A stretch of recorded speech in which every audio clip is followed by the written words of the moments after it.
We hit the court at break of dawn. Purple gold, we step it strong.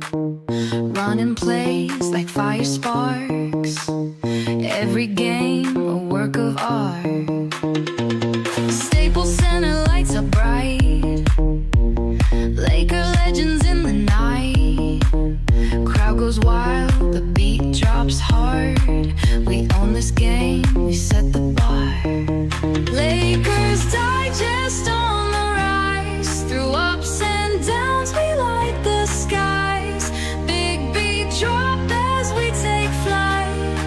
From the paint to the spotlight.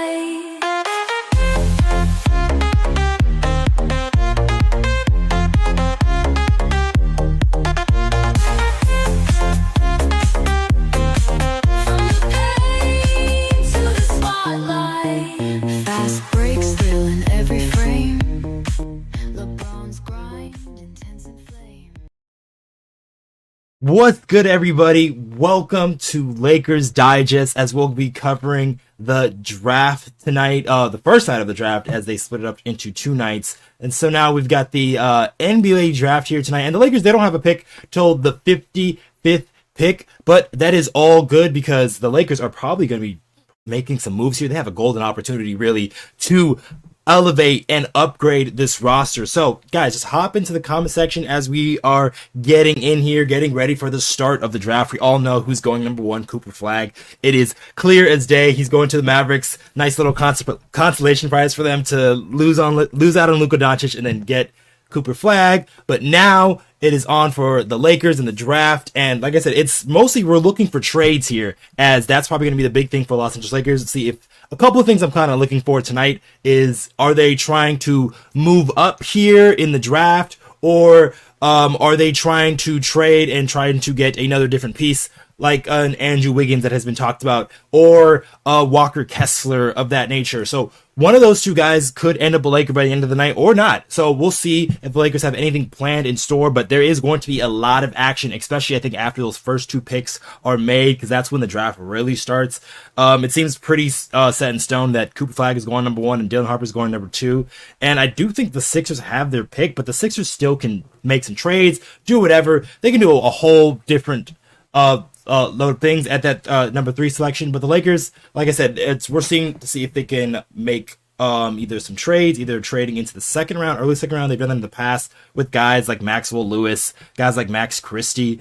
We'll see if they do it again this year. They have the 55th pick this year. Last year, obviously, they used it on Bronny James. We'll see if they go after a center or that point of attack guard that they've kind of been looking for. One of those two are more of what the Lakers should be looking for to like kind of fill roster needs, because they do have some things on the roster. They have like an abundance of power forwards. You got Hachimura, you got Finney-Smith probably coming back. You got LeBron who plays that position. Hey, even Luka defensively, he'll play the four. So the Lakers have a logjam, and then also Jared Vanderbilt as well. So even though he guards different positions, he is still listed as a power forward. So the Lakers have a lot of a logjam right there at the power forward. So see if we can add that guard to the guard spots. Maybe another wing, athletic wing type, or that high flying big man to go along with, or to go help with Luka Doncic and help with those lobs and things of that nature. So we'll see if the Lakers will be making any moves here. Draft's about to start here. They're just really just announcing players, doing the whole showmanship thing the NBA has started to do here with the draft. It's it's really more of a fashion show for some of these guys, I think, at this point. But I mean, like, it's a cool moment for them. We'll see, like I said, if the Lakers will be trading. You guys are starting to pile in here as we're starting. Yes, they definitely need a good center, period. Whether it's a young center, I don't know if they will trade up into, say, the lottery per se, because they do have Dalton, Knecht, and they do have that 2031 future first round pick that they can possibly trade there, but I'm not sure if the Lakers will trade up into the lottery, but we'll see. Anything can happen. Like I said, after the second pick, the draft is really going to start here. So we're going to see what the Lakers can do here, and I hope that they can make a deal here, whether it's for that center that they truly need or that point of attack guard, which is also, I think, a need of position. But it also depends on what some of these other teams do. We've already had some big dominoes fall trade-wise. Durant's been traded. We've seen Drew Holiday get traded. Kristaps Porzingis has been traded. Celtics have been clearing cap space. We've seen just a whole bunch of different things. But I'm possibly going to be also looking on my phone constantly because I'm looking for those Shams updates. And it's really just Shams these days. It's crazy. No more Woj. Kind of sad there to see those two not go at it again.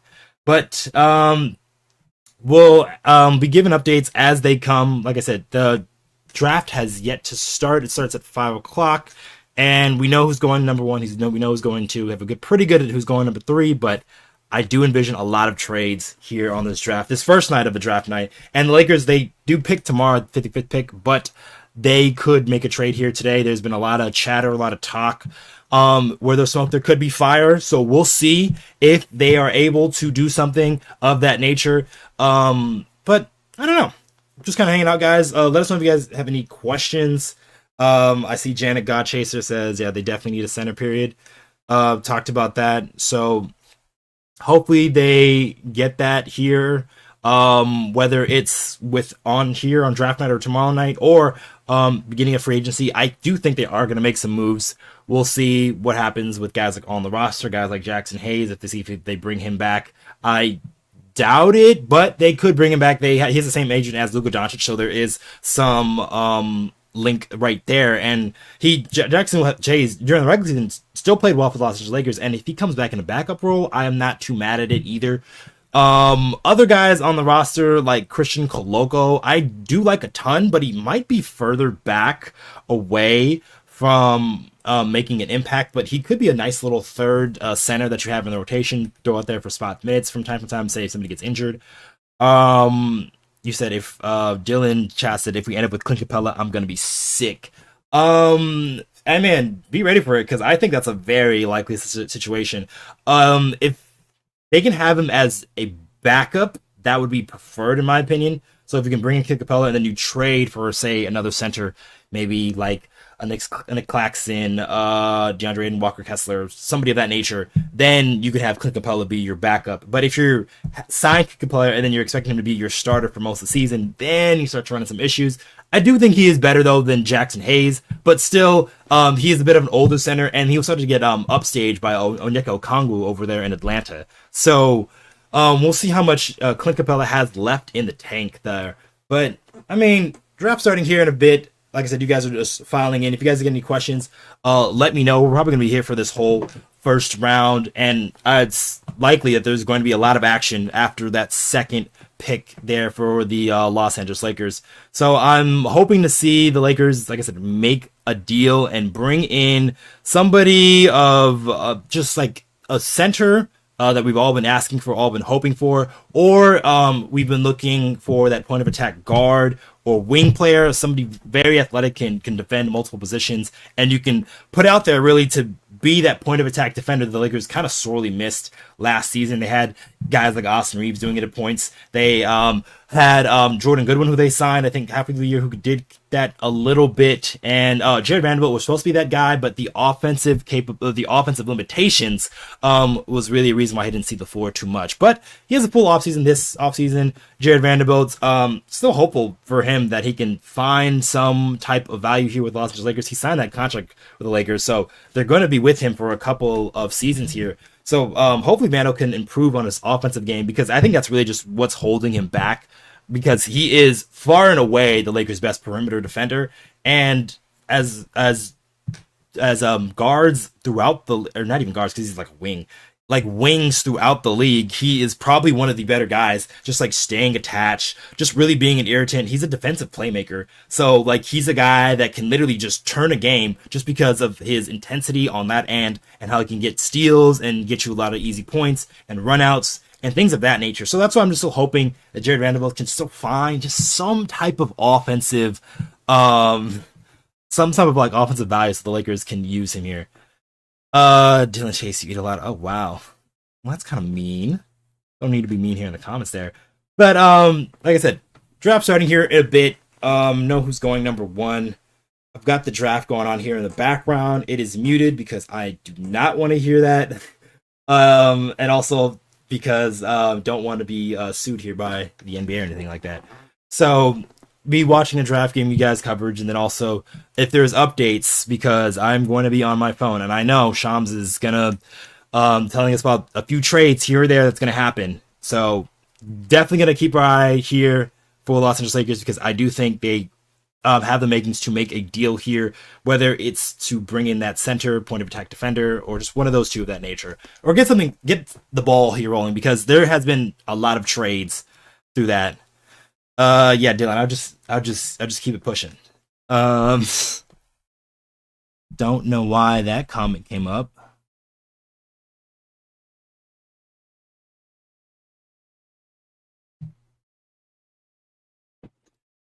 But yes, who do they got on the call here? They got, of course, they got Perkins there.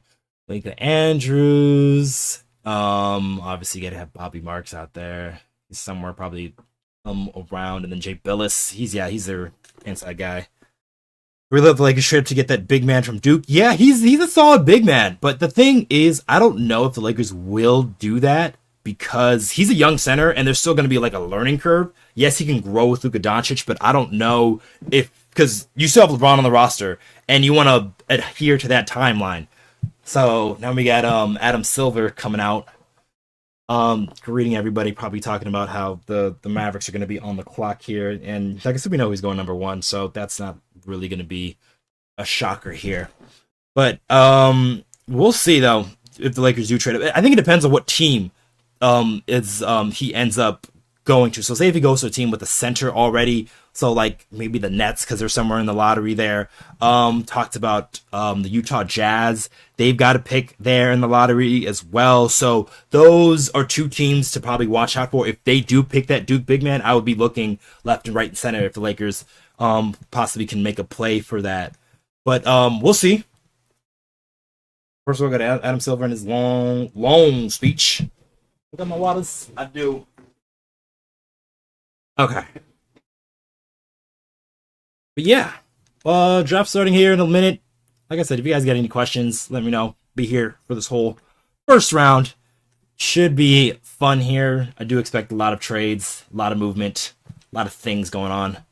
But we shall see here for the Los Angeles Lakers. But for Cooper Flagg in general, Dylan Harper, we know those kids are going 1-2.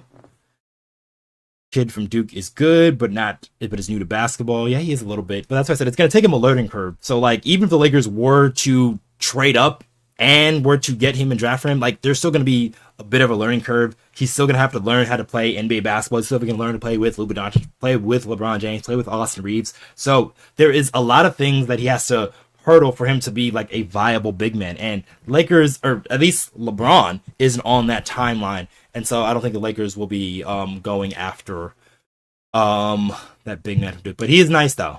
He is nice. Very, very good catch radius, very good hands. Really, when he gets up in the air, no one can really stop him, which is a very good thing to have when you're, say, Luka Doncic, because you can make it easier for him. But he's still just, I think, too far away to make an impact for the Lakers right away. So, and it's too big for the Lakers for, like, say, your first big move to bring in your rookie center. And yes, he down the line could be the viable center that Luka Doncic needs, but we kind of need that right now. And guys like Nick Claxton, Walker Kessler, you can get there way sooner than you can get there with the kid from Duke. But we'll see, though. Mavericks are on the clock. Like I said, we know who's going number one. Not too much of a shocker, but they really lucked out from the basketball gods, if you ask me, because trading Luka Doncic and then, I mean, still playing well because they were competitive. They didn't tank. Got into the play-in, and then look what happened. They got the number one pick. So who would have thought? Who would have thought? All right, guys, let us know the questions if you guys got any. And like I said, as when things start rolling in, once the draft gets going, it's probably going to really start at the 3 pick. then I expect to see like a lot of movement because we've already seen movement beforehand with the Bane trade with oh look at Nico Harrison sitting pretty. Man, he knows he's good now. If he did not get that number 1 pick, whoo-wee, they would have crucified this man, that's for sure. But I mean, good for Mavericks fans, I guess. I know there's a few converted Mavericks fans in here. Some old Luka fans who have crossed over. And welcome here. Hey, Dallas, they got a pretty nice squad though. I'm not even mad about it. Dallas really, like, I mean, they got to find a point guard. There's been talks about a lot of dudes, but they do got to find a point guard for Kyrie. And then once they do, they got a real nice front court. They probably got to trade somebody, whether it's Gafford or PJ Washington, because I don't think they're trading Lively or AD because you just got him, obviously. So they got to trade somebody, and then you got Cooper Flagg, and just Cooper Flagg and AD defensively, I think it's just going to be real nasty. Like, those two guys can really just get after it. Cooper Flagg is like one of those energy. He's coming out here as like pointed as a superstar, but he's more of like a very, very hardworking role player. So that's why coming to a team that's like, I think already set in is probably gonna do wonders for him.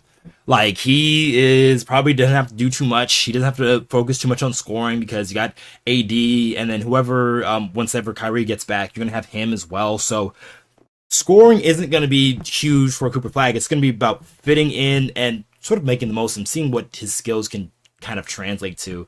But yeah, he's going number 1. He's gonna be a force, probably one of the most obvious picks here in this draft. But and then Dylan Harper at number 2. But we'll see about the rest of the guys. Cooper Flagg he comes from a basketball family. ESPN Sam. Mom played college. Dad played for a little bit too in the NBA. Picked by the New Jersey Nets in '84. So yeah, they've got some basketball legacy over there. Dallas might just pull a Dallas and trade the first pick for a bag of chips. They won't do that. Listen, you don't fool me once, shame on you. Fool me twice, like, come on. Like, you can't be doing this 2 times in a row. So I think he's not going anywhere. They're probably going to trade, I think, Gafford or Washington if there was somebody to trade. One of those 2 guys are probably getting moved because there's just a log jam at power forward, center, small forward, just in their front court in general. You have PJ Washington, Cooper Flagg, AD, Derek Lively, Daniel Gafford, just so many players. They have to make a trade because not all those guys can play, and those guys are like at the very least 25 a minute per game guys in the NBA. Even Cooper Flagg, who's just coming into the league, this dude is definitely going to be the more ready guys. I think he's also going to be a clear favorite to be Rookie of the Year too, unless there is a guy that surprises us. But yeah, everybody in Dallas is psyched. Come on, Adam, just name the name so we can keep it pushing. Name the name of Cooper Flagg, because we know everybody's excited. We know he's number 1, but that's when the real draft starts, when he gets drafted. So we shall see. We shall see. We shall see. I always find it interesting how they have the draft set up and just where everybody's seated. Really. So you got like the guys obviously who are going to be in the lottery on the floor. There's some guys who still come out to the draft. Say if they're not in the lottery, they'll come buy a ticket and like sit in the stands, which I think is like wild, especially if you're like getting that guarantee if you are going to be picked in the first round. But some of the guys, they don't know. So they could be a second round pick and they could show up there on the first day and not get picked. So yeah, this is going to change a lot of people's lives. So here is Adam Silver announcing Cooper Flagg as the number 1 pick. First and foremost, like I said, we all saw that coming. That wasn't really much of a shocker. Cooper Flagg on 1. Really, Dallas, they have a nice squad. Real nice squad. Really. I'm kind of interested to see what their team looks like. Like I said, they got to make a trade or 2, but they look interesting. definitely, especially in the West, you're gonna need that size. That size is really gonna just torment some teams for sure. And defensively, they're gonna hold teams to very, very small points per game once they get rolling, especially when they have all their guys healthy as well. Look at him dapping his boy up from Duke. He's like, hey man, need you in the league too. It's also crazy how big some of these kids are, because Cooper Flagg is at least a good 6'8", 6'7", 6'7", 6'8", and he was getting tired by some of these guys. But there he is, greeting Adam Silver, #1 overall pick to the Mavericks organization. Who would have thought? Not me, that's for sure. Cooper Flagg going #1. The Duke in points, assists, rebounds, steals, and blocks. Oh man. And he gets to be a role player year one. I think that's really just an easier way for you to come into the league. Just be just like a role player. Pressure's not going to be on him too much because you've got guys on your squad. You got superstars on your team. Anthony Davis, Kyrie Irving when he gets back. So yeah, he's probably gonna thrive for year one easily, barring injury, of course.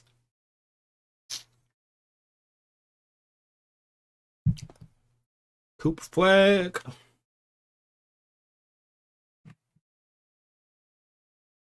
My friend saying Nico finally did something right. Hey, it's the #1 pick. I feel like you can't mess that up. The fact that some people do is kind of crazy.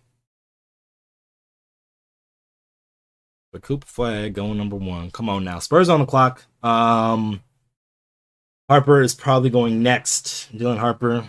Even though they got a lot of guards now, but they've got a lot of quick guards. Oh my god.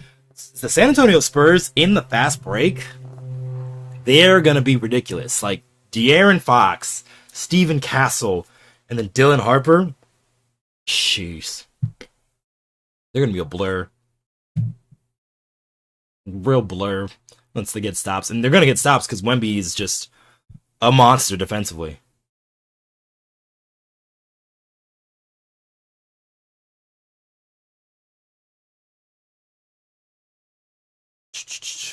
By the way, y'all, got a new cut.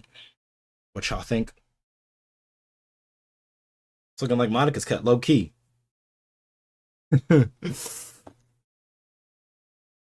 But now I got the whole Flagg family. Obviously, gotta show the fanfare, the love affair with this athletic family. He's the youngest pick. I think he says LeBron James. Oh yeah, I forgot he reclassified. That's why. Yeah, Cooper Flagg. He's gonna be a problem. Problem for real.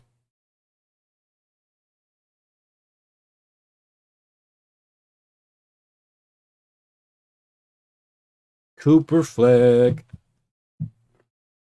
Got a few of you in here. Like I said, just like let us know if you got any questions. Oh, we got one here from John Durant. What do you think about Rui for trading up for the Duke Center? Yeah, we've been talking about this for a little bit. Rui though, I think Rui's a little bit too much. You probably want to trade if you're trading for like one of these picks, maybe Knecht. Rui, you got to save him more for like some of these bigger name guys. I think because also Rui's salary as well, so like it's another big thing to note once these trades are going. How much salary is being traded, because there's a couple teams in the second apron, there's teams in the first apron. So teams like the Celtics, we've been seeing, they've been trying to get out from under the second apron, so they've been trading away guys, talented guys even. And then you have teams like the Wizards who are just like accumulating a whole bunch of expiring contracts so they can just clear their books. Big shout out to you and your show, bro. Did not know the Lakers can acquire them outright, or you can buy Marcus Smart. Do you think it's a good fit? Good question, but let me finish about this Duke guy. But yeah, I wouldn't trade Rui for him. It would definitely have to be Dalton, just because of the money situation. And Rui, you gotta if you're gonna trade him, you gotta trade him for a better player, I think. Big shout out. Yeah, so Bam outright. Bam will be tough. Like we talked about this a couple of days ago on the channel about trading for Bam, and people look at the contract and say that's an issue, but I think that's more of a plus because you kind of know where Bam's gonna go. Like Bam's gonna be on your team for the next 4 or 5 years, and Bam's been one of the more solid guys. So, and the salary cap is gonna be going up. So even if you say Bam's gonna be getting paid like I think it was like 56, even 60 some years. The salary cap is going to be going up and up and up. So like I think right now it's like at about like 154. Next year's probably going to jump to 170, and it's going to keep going up to like 180 and then 190 like year after year after year. So I don't think Bam at that number would be too bad, but it's just trading for him. It's going to be difficult for the Lakers because they don't have enough assets. I don't think so. Second pick is in. Looks like it's gonna be Dylan Harper here. We got Adam Silver coming out. Kessler would be easier to get than Bam, but the problem is Danny Ainge still runs the Utah Jazz, and he has been very stubborn on trading the Lakers. Really anybody. So the fact that he was part of the whole Luka trade and not knowing about it, like, because if he knew about it, the Luka trade would not have happened. If Danny Ainge knew about the Luka Doncic trade, he would not be a Laker today because he definitely would not have allowed that to happen. Yeah, Utah's not going to give us Kessler, not for cheap at least. We'll see though if like maybe if the price comes down because like it depends if they draft that center because they're here in the lottery and we'll see where he goes. But like if Utah drafts him, then maybe his price comes down. But he'll be easier to get. Oh, you talked about Marcus Smart, Chris. My bad. So Marcus Smart, I like him. The problem is his contract. It's a little bit of it's a little expensive. I got a sheet here, so I can just take a look here from him. There goes Dylan Harper as he walks up to the stage. Just greet Adam Silver. I'm a bit on a delay, so I might be behind on like my TV a little bit, but I have been on my phone waiting. Got the second pick in, so we'll see if these trades start flying left, right, and center. But yeah, Marcus Smart, looking at the money he makes, he makes $21 million next season. So to trade for him, you would probably have to trade, well, obviously including Gabe's and Kleber's salary. And if you're the Lakers, you should in no way, shape, or form be giving up any type of draft compensation to get Marcus Smart. Because Marcus Smart, he's an expiring contract, and he's been injured the past couple seasons, so his value has dipped a little bit. So the Lakers should only have to match salary. So if you're fine with trading Gabe Vincent and Maxi Kleber for Marcus Smart straight up, I think that's totally fine. Because you can do it for Lakers, and Marcus Smart, you can argue, can be obviously a better defender than Gabe Vincent. Gabe Vincent probably is more solid on the offensive end, but both of them are hit and miss shooters from time to time. So you can do that if you are the Lakers, but will they do that? We'll see. And then Washington, I don't know what the plan is. It seems like they're kind of just like collecting a whole bunch of expiring contracts. Oh wow, damn, is this your girl, Dylan? Damn. Anyways, keep it going. So Kessler will be easy to get a bit. Utah's playing hardball. Yes. This is gonna be a day Utah is gonna need something, and they got to keep that in mind. Yes, you are right about that. They do have to do business with the rest of the league. You think we'll work Mark Williams cheaper? The problem with Mark Williams is I don't like what he's shown me after, like him not being traded, because. Yes, I get it. Charlotte can be terrible to play over there and be bad over there, but to him to kind of show this kind of like immaturity and being just like, oh, like kind of like laughing a little bit when the Lakers were like, kicked out of the playoffs there in the first round. So I don't know. His immaturity has kind of like dipped my value a little bit to me. So I don't know if the Lakers will revisit that route, but. Charlotte, they got to do something because their team seems to be unraveling. Yeah, no problem, Chris. I am here to answer all your questions pretty much for this next hour and change, however long this first round goes. I don't know how long ESPN wants to drag this out because they love to stack up the ad dollars. So first and second, we already know who was going those first two spots. Vincent Smith asks if will they trade Austin Reaves, and I would say as of right now, no.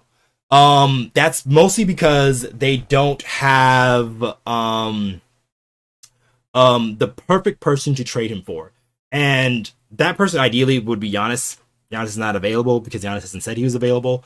So the Lakers are going to keep a guy like Austin Reaves. Same thing, I guess, with Bam Adebayo, because if he were to become available, I think Reaves would be in that deal. But none of those guys are really available right now. So Austin Reaves is probably going to be on the Laker team. And I do think the Lakers want to extend him because he's gotten better every season he's been in the league. So from Austin Reaves went from a guy who was like maybe could be a solid role player to like, oh, look, he's a very good starter. And he scored 20 points per game, had 5 assists per game, and also 5 rebounds per game. So that's pretty good numbers from an undrafted guy, and he's still improving. So I don't think the Lakers will trade him at this juncture. Chris asks, what teams are the biggest threat to the Lakers going into the season? Well, obviously the team that just won it. OKC, they're going to be a force for probably however long they can keep that team together financially. No trades here from Shams just yet, so but I thought things were going to pick up after the third pick. But yeah, OKC is one team for sure. Minnesota is going to be a team. They have some issues, not issues like with their team. I'm just saying like maybe bringing back some guys because I believe Julius Randle is going to be a free agent, and then also Nickeil Alexander-Walker. And then Nickeil Alexander-Walker, he's going to demand a huge market. I know the Lakers, if they had more money, they would definitely be gunning for a guy like Nickeil Alexander-Walker, which I like him a lot, especially for this Laker team. But Minnesota will be there. OKC will be there. I think Dallas, if once they get healthy and everybody's good to go, Cooper Flagg is a nice little fit you got there. And then Kyrie Irving, who depends on who they get for their point guard. I think they're going to be a force to be reckoned with. We'll see what the Clippers do. Not really worried about that team. Suns will fall. Same thing with who's another team that was up there? Because we were up there as well in the standings. The Lakers were, but yeah, OKC, Minnesota is going to be a team. Dallas is a team to watch out for, or Denver. Totally forgetting about Denver.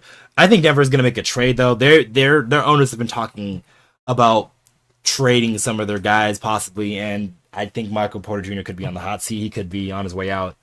So yeah, Denver is another team. Golden State is going to be there. Barring health, Golden State will be there.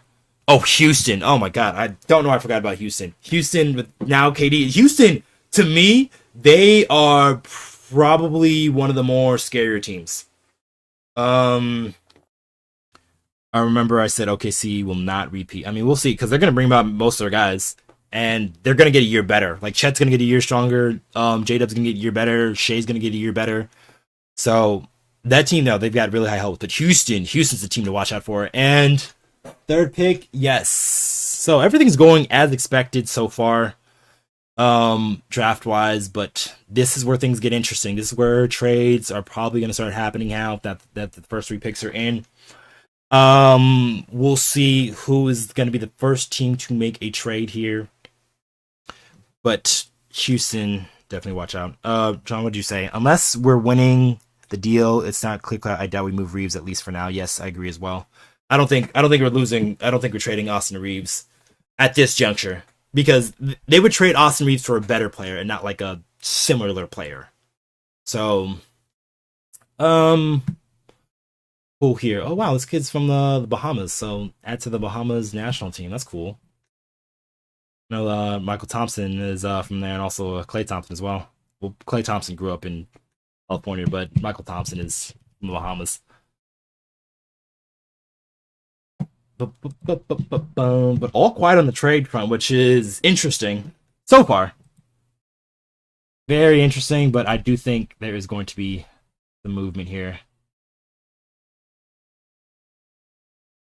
But VJ was drafted, another guard there on the 76ers. I wonder with the Sixers. Like, what is the plan? With the Sixers have so many two guards, and if I was the Lakers, Quentin Grimes, bro, give me Quentin Grimes. If you can get an offer sheet for him, sneak him away from that team, because now you got Vij, you got Jared McCain, who's still on the roster, who played really well. He probably could have been the rookie of the year if he played the whole season. And you got Quentin Grimes on the roster. You got Kelly Oubre. You got so many like wing type players, guard wing type players. So man, it's another team I just wish that you can just like pry somebody away. Just things of that nature. Are we still connected here? Because I just saw that I got disconnected. No, still good. Okay. Cool. I do wonder though who's the first sort of domino here to fall. Beach going one. Got the Hornets coming up. Oh man, the Hornets. That's a franchise.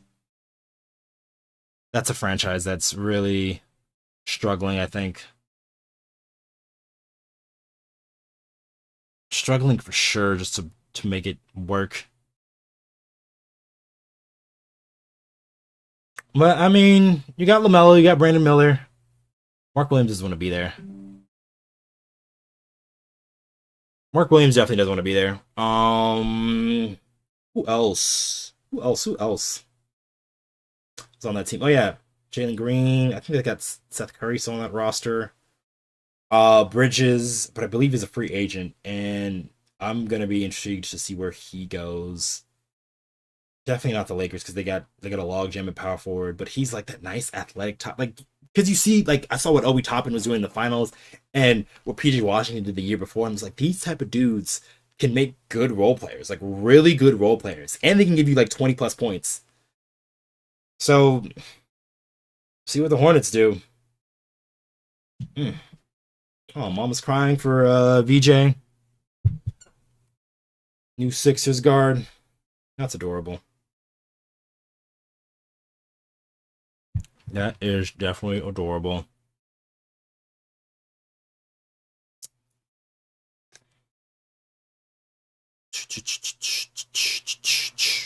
Keep those questions rolling, guys. Like I said, we'll be here to break things once if the Lakers make a trade.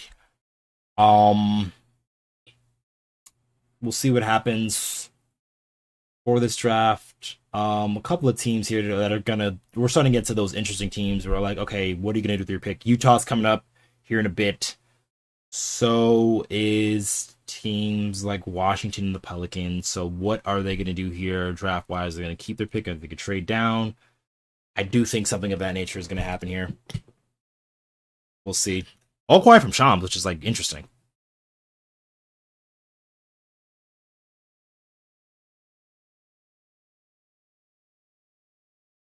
Dun, dun, dun, dun, dun, dun, dun, dun, dun, dun.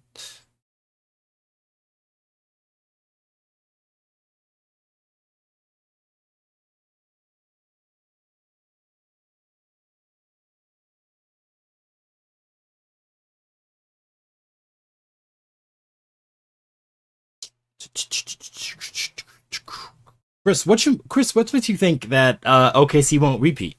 Because there's no way that OKC is not in a prime position to repeat.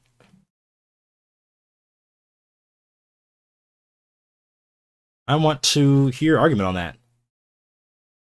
Hoping any moment you get wind of a Kessler trade to Lakers. I mean, I'm hoping just anything happens here for the Lakers because Kessler is going to be tough, man. If Danny Ainge wasn't the freaking GM, because you cannot tell me as a Laker fan, what pick do the Lakers have? They have the 55th pick, Chris. So they won't be picking until tomorrow since they split the draft up into 2 days, and they could do what they've done in the past couple of years. Like they could trade up in the second round, but yeah, 55th pick. Don't expect too much from that pick. Oh, nice. Hey, been a Laker fan since Sharik has been a Laker fan since 1986. It's time for LeBron, Bronny, and JJ to start the rebuild. Luka, please. We've been punished enough. said it's time for a rebuild. I don't think the Lakers are thinking of that nature, and the Lakers never think rebuild. They always think retool or trying to like get the next team. I think that's why they traded AD for Luka, because this is like, oh, once AD, say in the next couple of seasons, isn't the same dude anymore, then you wanted to get out before him before he lost all of his value, and trading him now was trading him at pretty much at the height of his value, and you got Luka Doncic. So good on Rob to be able to have that connection with Nico and be able to get that deal done. But looks like the pick is in for the Hornets. Let's see who they pick, because that team is a mess, I think, at times. It's like a flat out like mess. But maybe they'll get it together. Bronny was the 55th pick last season. And he'll play in Summer League, so we'll see if there is improvement on that end from Bronny.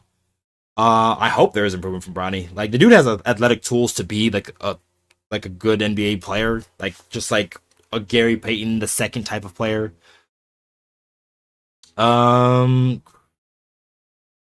Rebuild to retool, same thing. Let them three go. Yeah, they just brought in JJ. He's not going anywhere, and LeBron is staying here till he retires. And as long as LeBron is on the roster, Bronny will be on the roster. Unless Bronny improves to a point where you're like, oh man, we want him on the team. But we'll see in the Summer League, because he's playing in the Summer League, and he said he expects to play.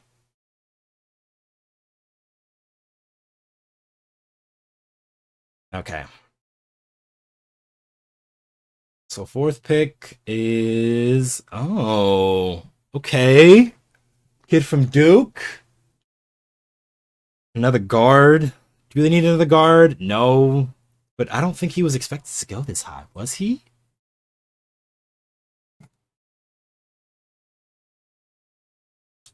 This is no longer LeBron's team. Dylan, you're right. This is no longer LeBron's team. But as long as LeBron James is still on the roster, LeBron James is still probably going to get benefit of the doubt. And he won a championship with the Lakers, so the Lakers aren't going to like uproot him and get him off the team. What do you think about... Oh, Pippen Jr. Pippen Jr. Oh, yeah. I've always liked Pippen Jr. Though the problem with him is just he was too small for my liking. He was like 5'11". Like, he's played well for the Grizzlies, and credit to him. But I just think he's too small for, like, playoff basketball. He can be a good, solid, serviceable guy for the regular season, but just a little too small. But he's a good decision maker, good shooter, good playmaker. But as far as just, like, height and strength-wise, he's going to get bullied. Especially if you, like, say if the Lakers had Scottie Pippen Jr. and he was playing against the T-Wolves, he would have got absolutely bodied by that team because he was just too small.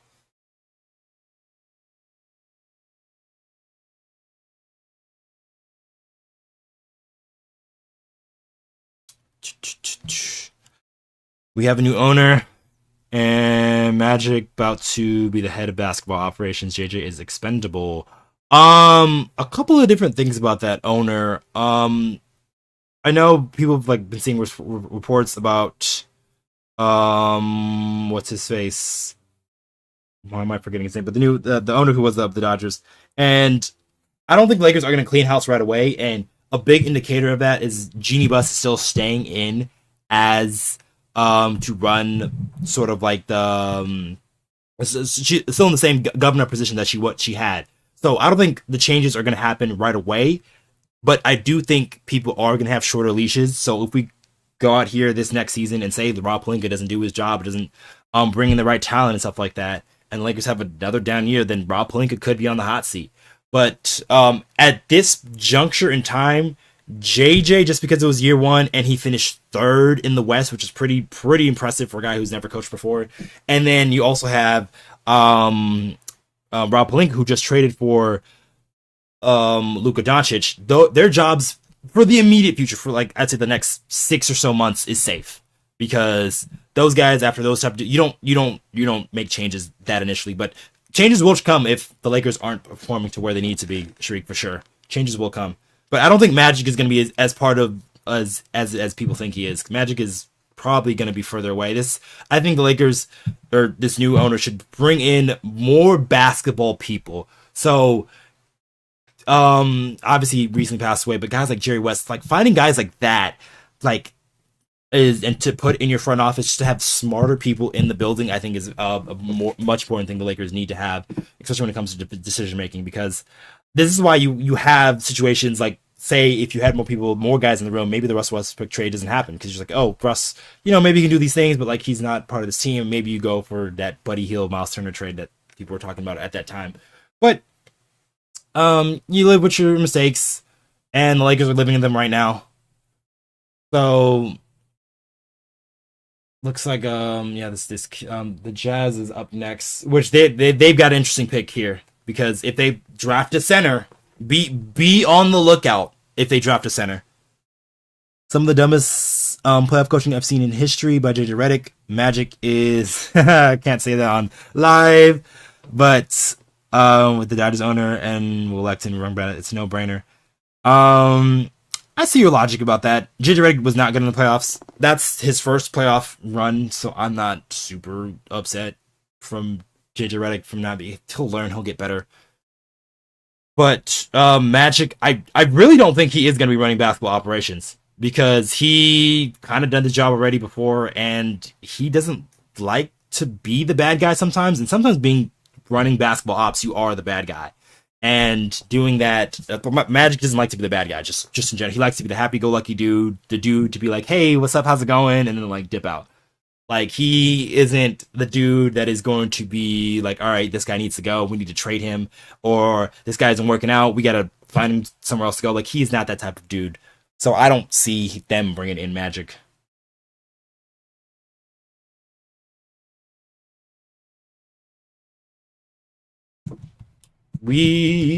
So Kessler, or excuse me, the Jazz are up to pick. And like I said, this is where it can get interesting, because if they pick a center, oh my god.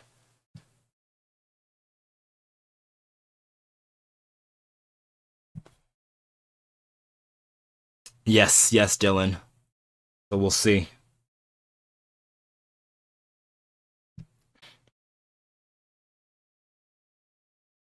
Cono Capel. That's a interesting name, but it seems like he's got a whole big family.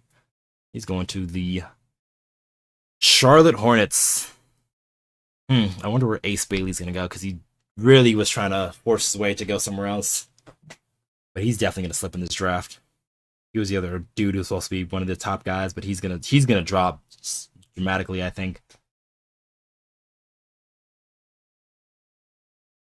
If they don't get a center right now, we're not getting Kessler. Yeah.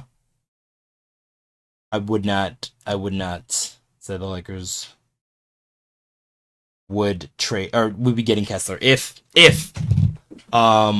don't draft a center here. But I don't know, it's just the Utah Jazz, they're trying to figure out what works best for them. They got Lauri Markkanen as pretty much the only guy that is going to be staying with that team. I think they like Keontae George. He's pretty good. Magic doesn't like Rob, so let's be clear. Magic does not Rob. No, I know that. Magic for sure does not. Him and Rob don't really mesh. But I don't see him. I know they're copacetic, the Dodgers owner and Magic, but I don't see them bringing in Magic just because Magic doesn't want to do the job. Jazz first round pick is going to be, oh wow, Ace Bailey. He didn't fall that far then. Interesting. Very interesting. Ace Bailey going here. All right. All right. That's actually a steal for them. Getting Ace Bailey, because you need some type of direction, and he's a guy that can be an all-star. He's definitely the guy in this draft, along with Cooper Flagg, along with Harper, to be an all-star. And he went 5th overall.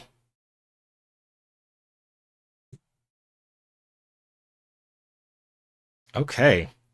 So Ace Bailey to the Jazz. So how does that make their roster now look like?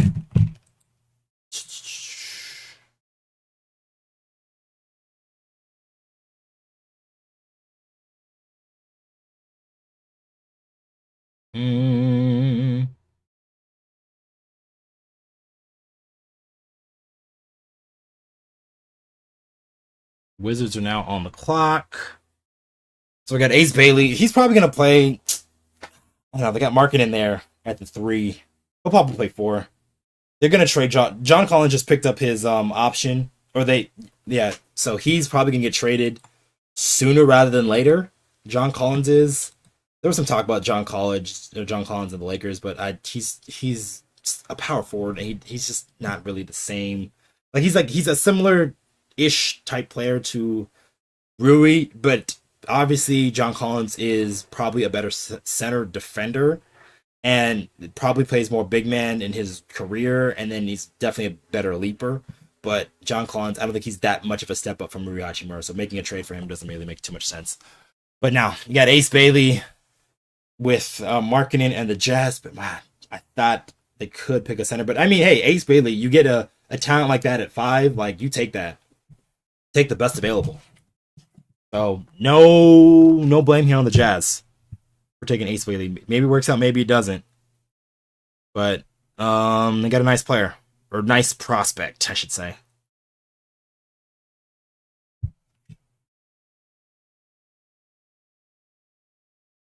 We want Jokic. Oh, yeah, that's almost impossible. If the Denver Nuggets somehow, some way lose Nikola Jokic, the Denver Nuggets should cease to exist as a basketball team. Because what do you mean you're losing the most nonchalant superstar? Easily the most... Like, he's the easiest superstar to please, to get on your side.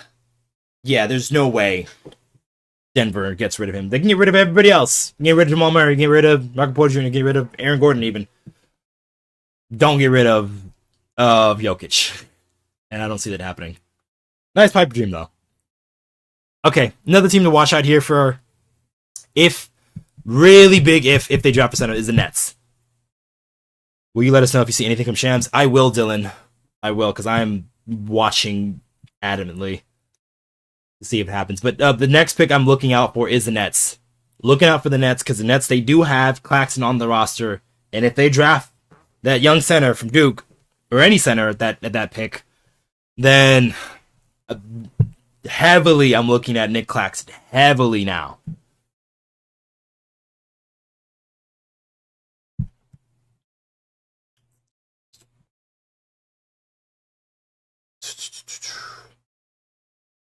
Following the Suns beat reporter, and he says the Suns are possibly going to be very active. Ooh. Could be a trade with Lonzo Ball or Kobe White. Okay.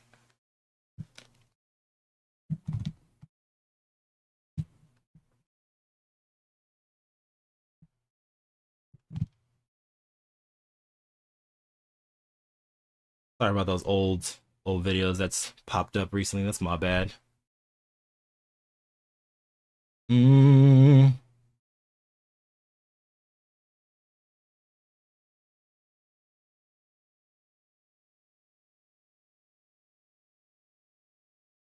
Okay. Back on track. John Collins is a little bit better rebounder than Rui. Yeah, he is. He is a better leaper. Definitely a better rebounder because of his leaping ability. But it's just, as far as just like offensive value, he's very similar to me. To Rui Hachimura. Like, Rui's probably better in the mid range. John Collins, he's gotten better at 3.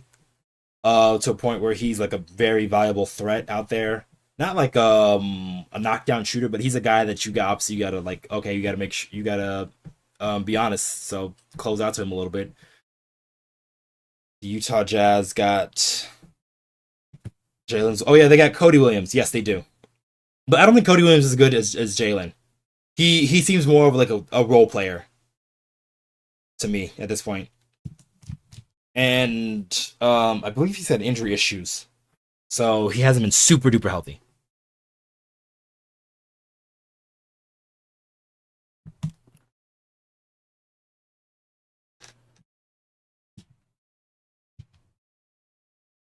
Boom, boom, boom, boom, boom, boom, boom, boom, boom, boom. Congrats to the OKC Thunder for winning the championship.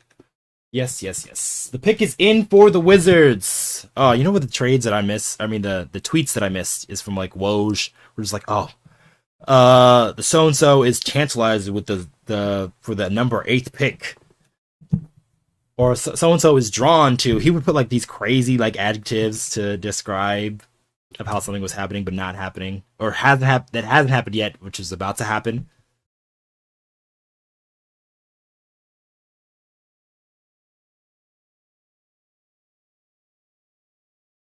Oh, that's cool.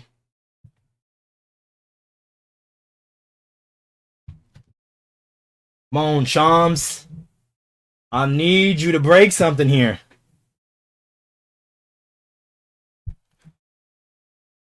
We want snow time on the Lakers? No. Who's snow time? Is that what we're calling Jokic? Snow time?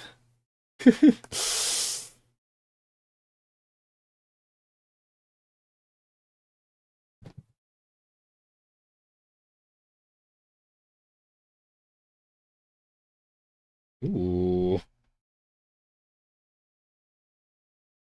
Dylan, I think Bronny Jr.'s brother will be a better all around player than Bronny. What do you think? I disagree.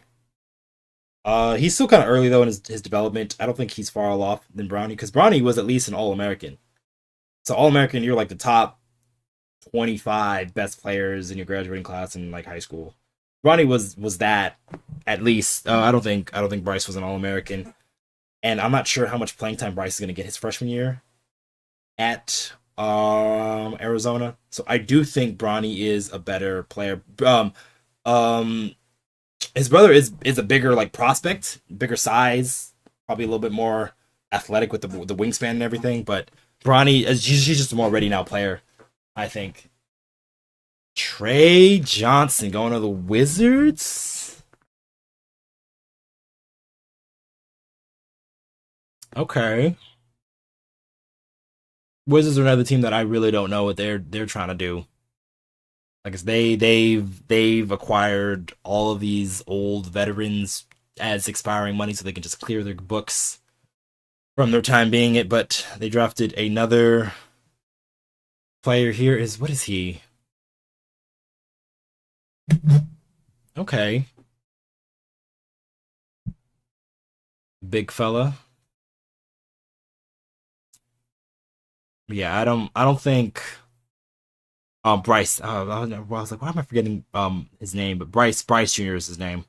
Yeah, I don't think he's gonna be better than Bronny. Bronny's just better right now. Is that a skirt? Yeah, that is 100% a skirt. He might call it a kilt.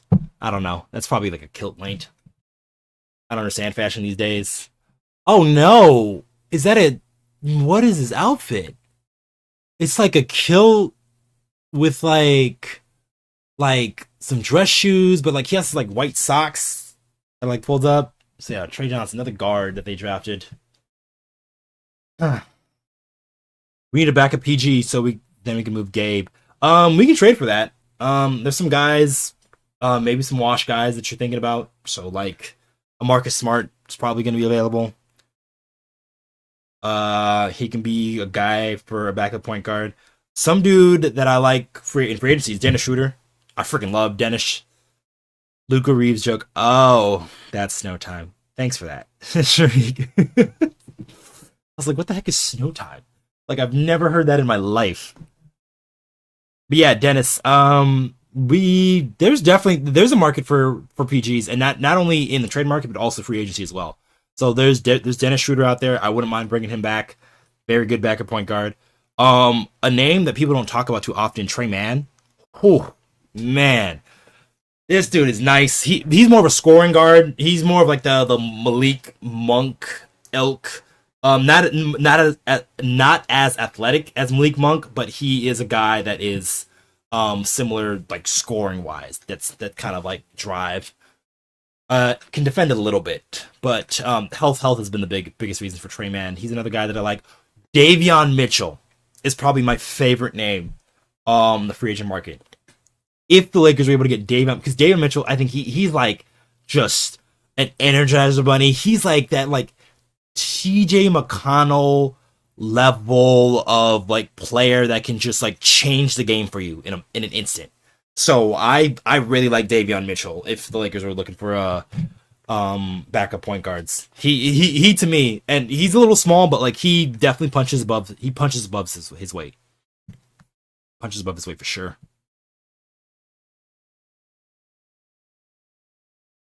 No trades from Shams just yet. So yeah, we'll be here breaking everything if there is a trade.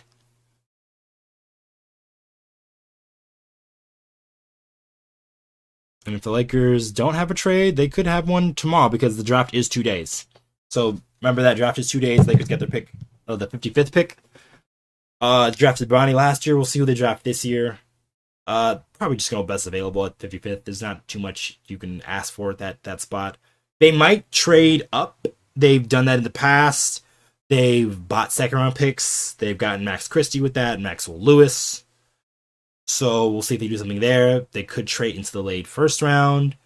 That probably would happen today. There's a lot of teams that own like multiple picks. So I'm really looking at teams like the Nets and seeing if they make a move or two. But the Pelicans are on the clock right now.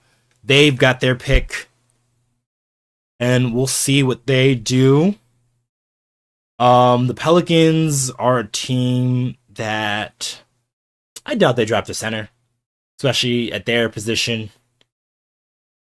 They just traded for Jordan Poole. I like that trade a little bit for them. And they got Sadiq Bey. Sadiq Bey is really undervalued, underrated, like 3-and-D player. He's just been injured or injury prone the past couple of seasons. So that's why we haven't seen a guy like Sadiq Bey too much. But the Pelicans, they've got a lot of nice players. We'll see if it turns into a nice team, but they have a lot of nice players. But I don't know if that'll change. But I don't know if they're going to draft a center here. But their pick is in. They got the 7th pick, but the next 2 picks for sure, 2 teams that if they draft a center is like, it goes off in my head, just like, yo, hey, be on the lookout. The Lakers could trade for their current center. So that's Claxton, and that's also Jakob Poeltl for the Toronto Raptors. Real Armor says, fake. Come on, Lakers. We need a center. We do. We do need a center. We'll see if they make that trade today. Like I said, these next couple of picks are going to be huge because these are 2 teams between the Brooklyn Nets and the Toronto Raptors. They both have centers on their roster, and if they draft a young center, the Lakers should be knocking on that door. I think the Pelicans is about to drop the dude from Duke to center. Oh, you're talking about you are talking about, oh wow, this is weird. Text that I will receive later. I'll definitely just get that squared away. Okay. I think the Pelicans is about to drop the dude from Duke to center.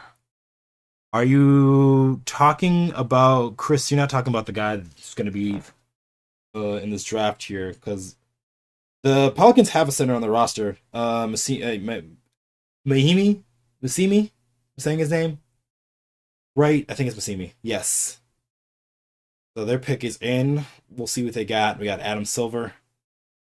Man, if he just like did a hair transplant, I wonder what he looks like with hair. Just kind of curious. What does Adam Silver look like with hair? And okay, got another guard going to the Pelicans.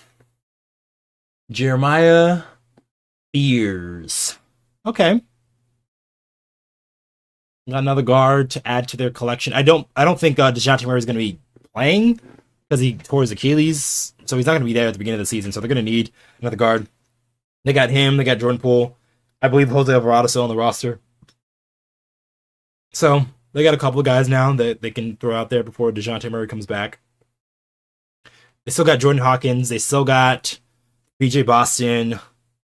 Yeah, the Pelicans, they got a lot of guys at that guard position, so he'll probably fit into their mix there. We'll see if he makes a name for himself, especially with all of their veteran players they have on that roster. The kid from Duke pops to the second all the way. Yes. Yeah, there's no way that kid is going to fall to the 55th pick.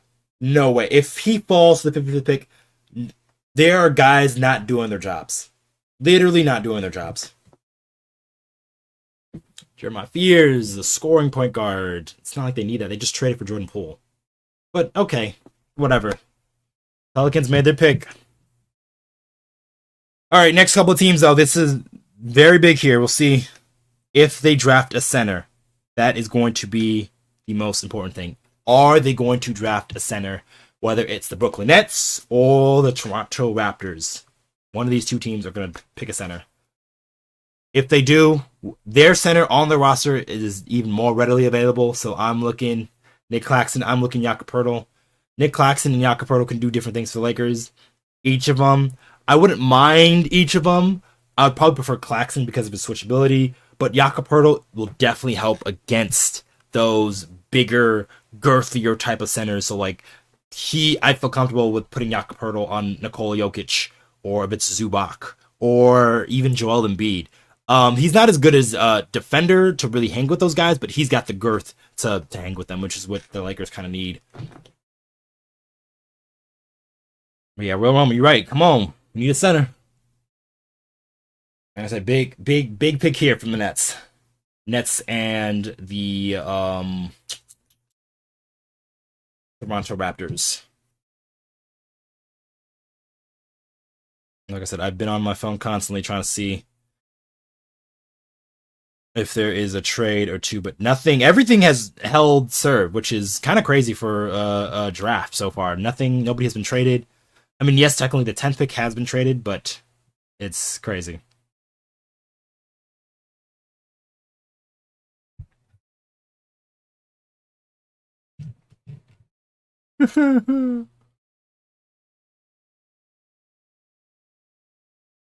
John Durant says Knecht and the 31st first pick.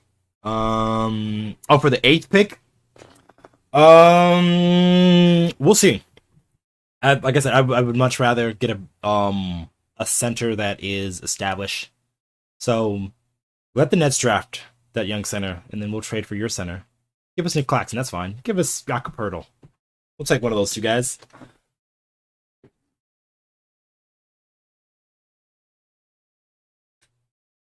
Ooh.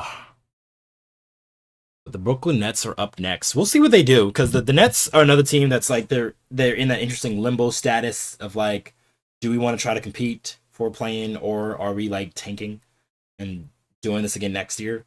But I mean, they got Cam Thompson, who's going to be up for he's a free agent this season, so he's going to be up for Poeltl would have to be traded for. So,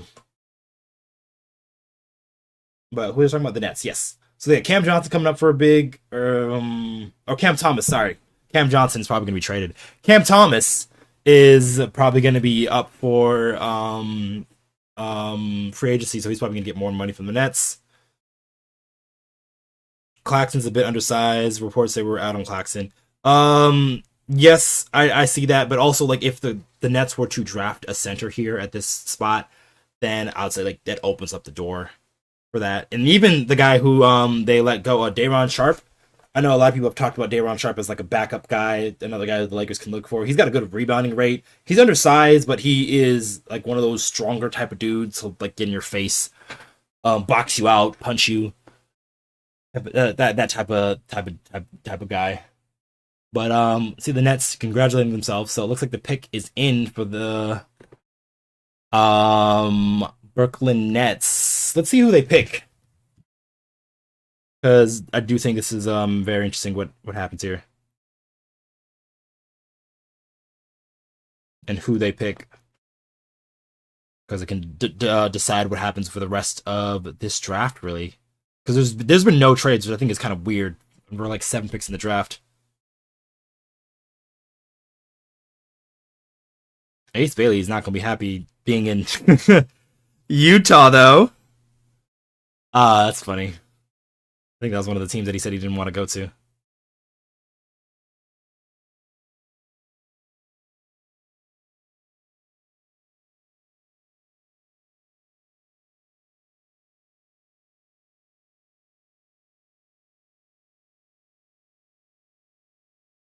Um,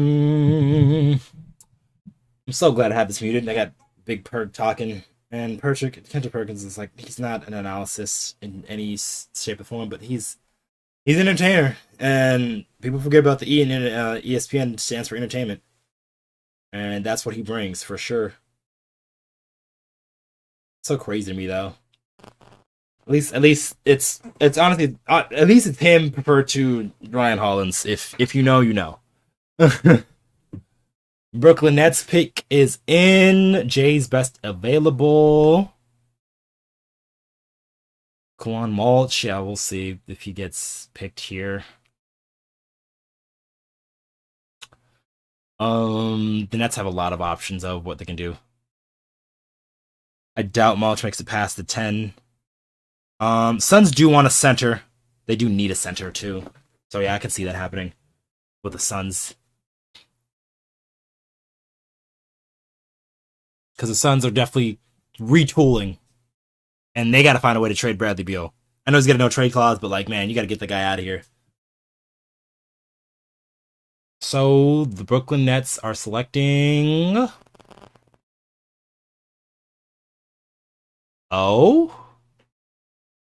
Okay. I think it's a forward. No, it's a guard from BYU. Okay. Man, he even got like a cut like he is from BYU. That's funny. BYU guys are so similar. Just like in stature and just like how they look. But Igor Demon, Demon? Igor Demon? Saying his name right? He's from Russia. He just got drafted by the Nets, but he's a guard. Kind of makes sense actually on their part because they're probably gonna lose D'Angelo Russell in a free agency. You have Cam Thomas on the roster, but he's definitely more of a shooting guard. Yeah, he's actually all shooting guard. If Cam Thomas is passing, something is it's the end of the shot clock, and he's probably wants it right back so he can take the shot. So, Nets draft a guard, so that kind of kills my Nick Claxton thing. Probably will stay on that roster. He's a big guard though, 6'8". Big guard. Talking about his stats right now. And how he's a pick and roll dude. Yeah, they kind of need that. Big point guard. There's no more D'Angelo Russell, I think, next season. And then they don't kind of think of the other guards they have on the roster. It's honestly not a ton. Now that I'm thinking about not too many legit guys. So we'll see if that pick makes rounds up to something.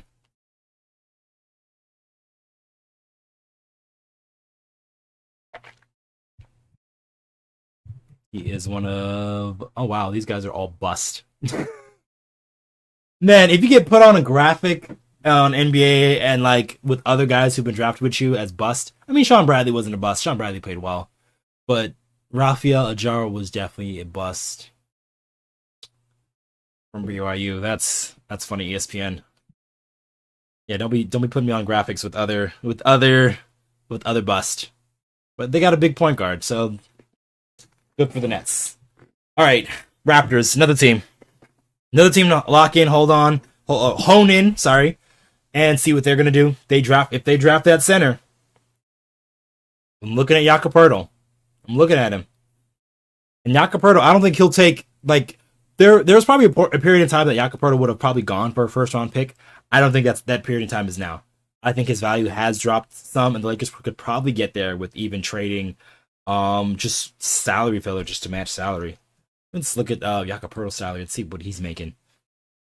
Because I believe he is making solid money for a starting center. Where's Toronto at? There's Toronto.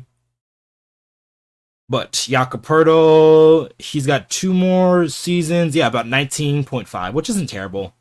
19.5 for Jakob Poeltl. You can get there. You can definitely get there with Gabe Vincent and Kleba. And then he also has a player option for the year after, which is totally fine for a guy like Jakob Poeltl. So you don't even have. So if you trade for him, you're not trading for him for that long. And so he's a guy that is just going to be serviceable. You know his strengths. So you're not going to put him in switch situations. You're not going to put him to guard guys on the perimeter. He's a drop coverage big that can guard bigger guys, can be a guy that can be a solid dude in the pick and roll because of his solid screen setting, and he's gotten better as a passer as well. Dylan, you said D'Angelo Russell probably live in an Airbnb at this point because he's getting tossed around. Yeah, he kind of is. I do think he does have a home though in LA, just because a lot of these guys just stay here in the summer in Los Angeles. But he very well could go to Dallas. I can see that happening. Maybe a team like the Magic, but they might not have cap space. He's talked about wanting to go back to the Timberwolves. They could probably use him too, because Mike Conley is aging a little bit.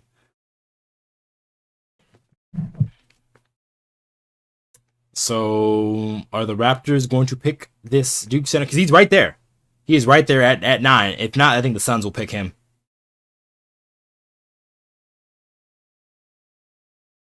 Wow, Cooper Flagg jersey is already on sale. The NBA is a business. Do not let anybody else ever tell you otherwise.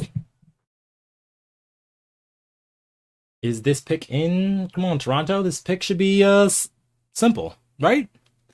You've got most of your starting lineup figured out, no?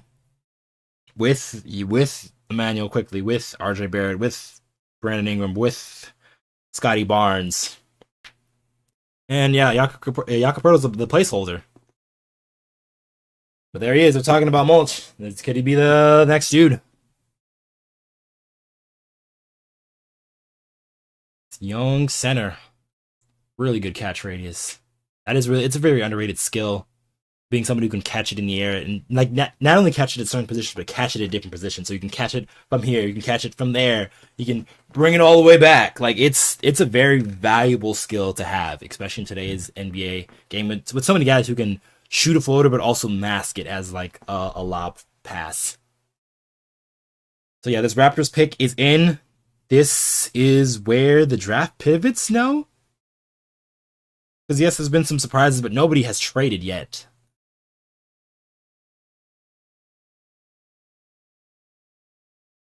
Sorry, I got that pick in. So who do we got? Who do we got? Who are the Raptors picking? Ooh, I did not know that. Chris Boucher is a free agent for them.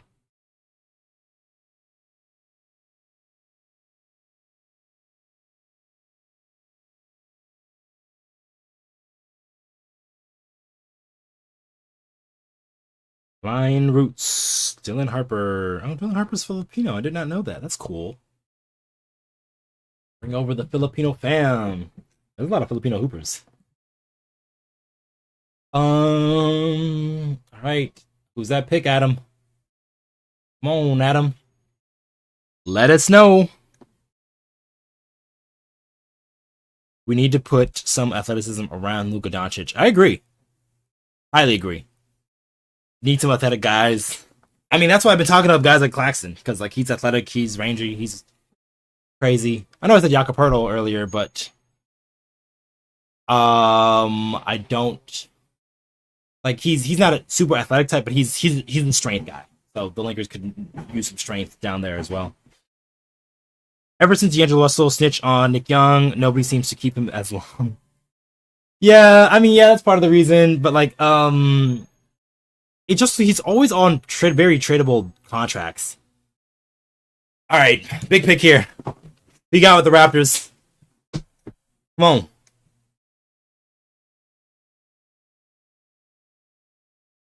Oh, wow. Another forward? What? You have the logjam at forward. You have Ingram. You have Scotty Barnes. You have Abaji. Like, dude.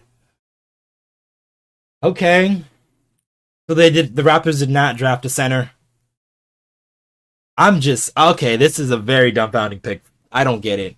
There's a serious logjam at forward. Like I don't get it for the Raptors. So mulch to the Suns, like this doesn't make any sense to me. Who the Raptors just picked here at 9?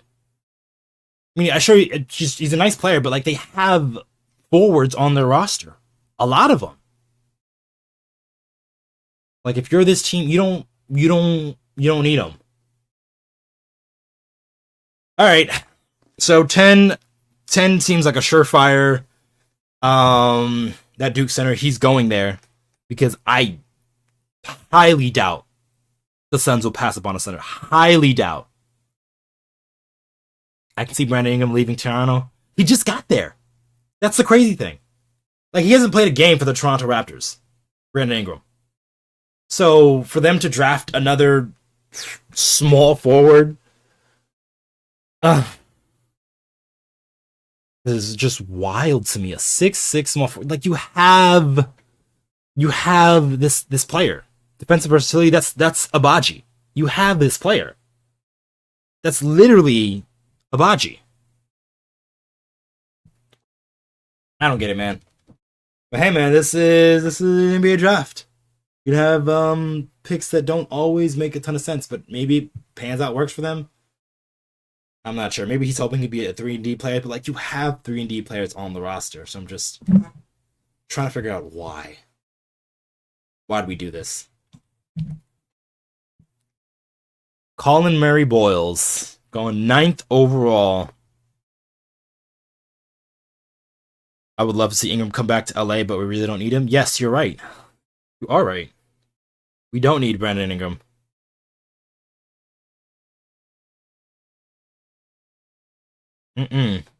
I know my man Ben is going crazy over a Raptors Digest because Colin Murray, but like this is not the player you need unless they're making a trade. Man, all these girlfriends look all the same, man. Look like the NFL girlfriends. All right, so we got that proposed Durant trade. That trade is actually gonna go final. So it's gonna say the Rockets picked this pick because this trade is gonna go final. I think July 6th is the day it goes final because that's when restricted free agency ends, so they can move these parts here, these picks, these players. But it's clear to me that the Suns are gonna draft the center. There's like no doubt in my mind that the Suns are gonna draft the center here from Duke. There's no way. There is absolutely no way you pass up on him. None. You need a center. Sure, you got Nick Richards, who's a nice, serviceable dude, but he's not going to be your guy for the future.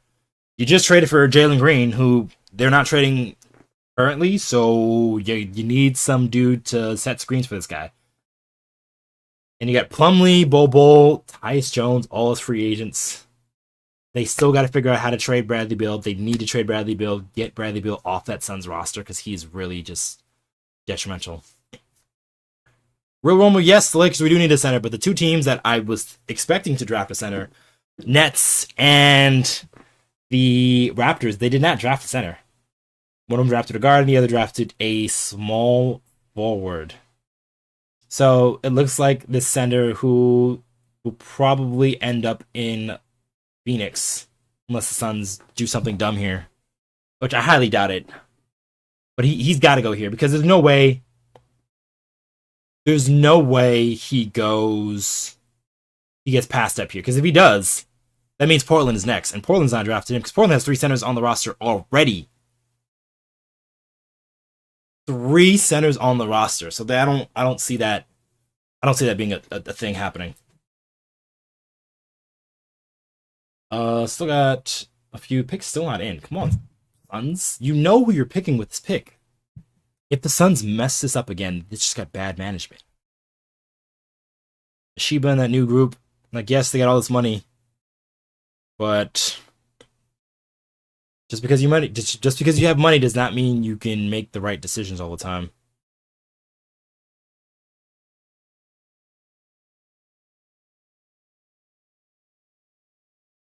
What are they gonna do with this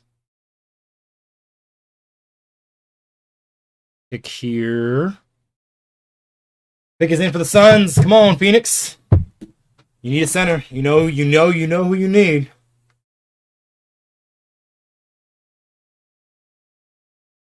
Because if not, this makes things very interesting for the Lakers. Because there are some teams that you can trade with. Portland's another team that has some centers on their roster. Ayton's probably the guy that has the most talent, but I don't trust his worth ethic. You got Robert Williams III, who I really like, but he just can't stay healthy.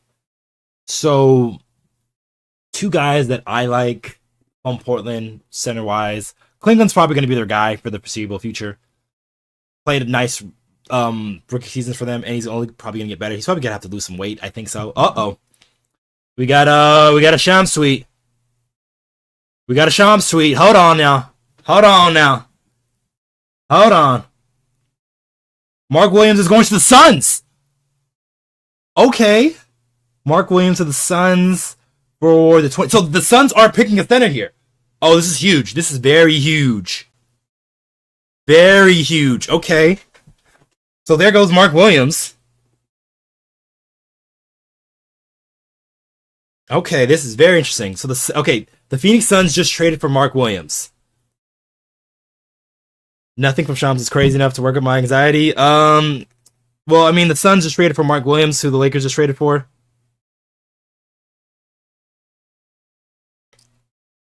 We'll see. We'll see. So the Suns are coming out here. Jake Fisher just tweeted something, but let's see if it is the pick that I'm expecting. So the Suns are trading up the 29th pick. Oh, and a future 2029 first round pick. And there goes the Duke center to the Suns. He just got picked here at the so the Suns just got two centers in a matter of like 30 seconds. Holy crap. Okay. All right, then. So the Suns just swooped up the centers that the Lakers could have had in a different reality. That young Duke center, very good catch radius, very good lob threat. And then he's going to Phoenix in that proposed trade. And then you have them also trading for Mark Williams. So Mark Williams is now heading over to the Phoenix Suns as the Suns traded their 2029 first round pick and then their 29th pick from this draft. So Suns pick up two centers and the Lakers have zero. So center count 0 for the Lakers, and we'll see then. Dang. I was not expecting that Shams bomb.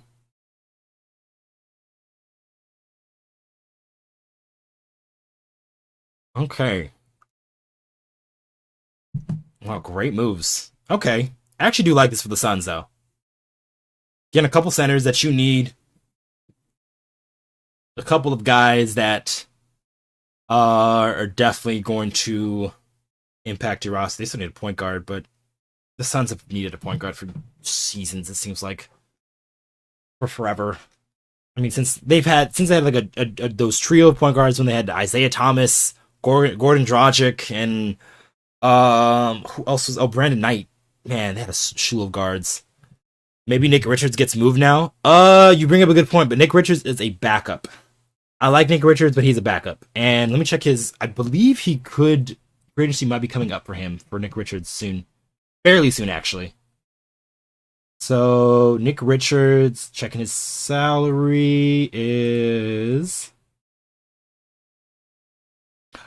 Oh, wow. So, Nick Richards is on an expiring contract. So, he has a $5 million contract for next season. He'll be on the Suns roster, so he can get traded, and he's a very, very cheap option at $5 million. So you can even trade Kleba and Shake Milton. Not even, you can play, I think, Shake Milton and like maybe another one of these. You can even, no, I think you can couple Shake Milton and even Goodwin, those two guys, and then trade him for a center. So that's how small his salary is. So yeah, for sure, Nick Richards can definitely be a guy the Lakers trade for, because with the Suns going with this young Duke center and then also trading for Mark Williams. Also, they got two like rangy, like nice little offensive centers though. I do like this for Phoenix because they've been lacking in that area since Ayton left, or got traded, I should say. Nick Richards, but you do bring up a good point, John.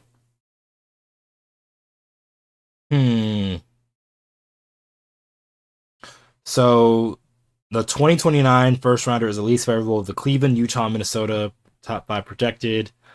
Size was a problem for the Suns last season, and they just added 2 centers.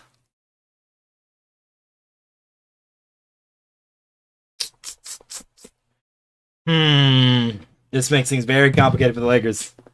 Very complicated.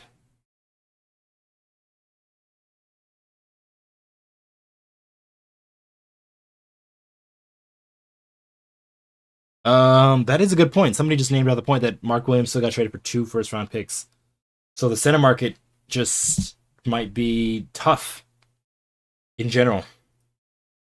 But the Phoenix Suns did what the Lakers were hoping in getting 2 centers in one swoop. Families crying their eyes out, which is always a nice moment. Just see when people get drafted. I love how he's wearing the Houston Rockets hat, even though he knows he's going to the Phoenix Suns.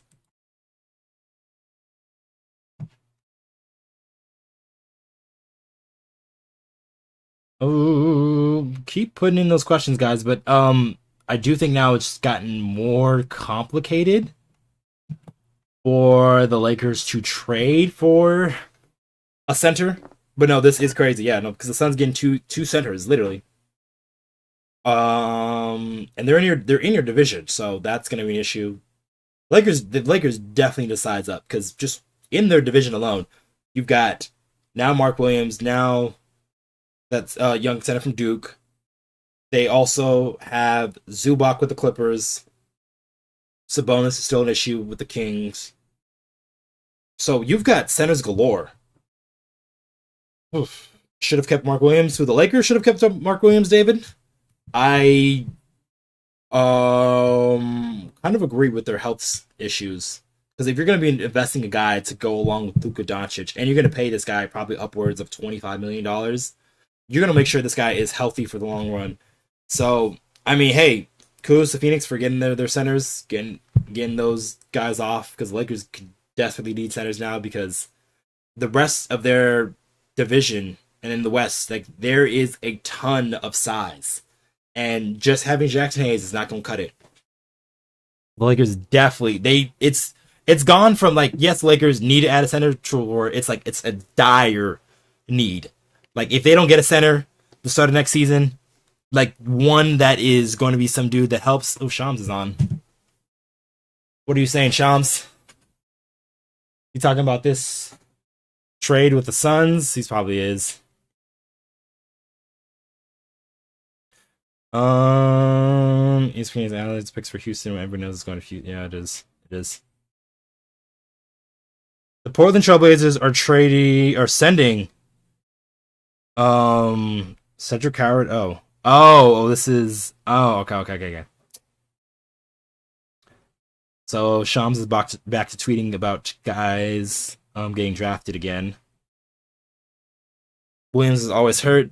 If he backs up Duke center, that may help. Mark Williams is starting. He's the guy that's been in the NBA longer. But he's starting.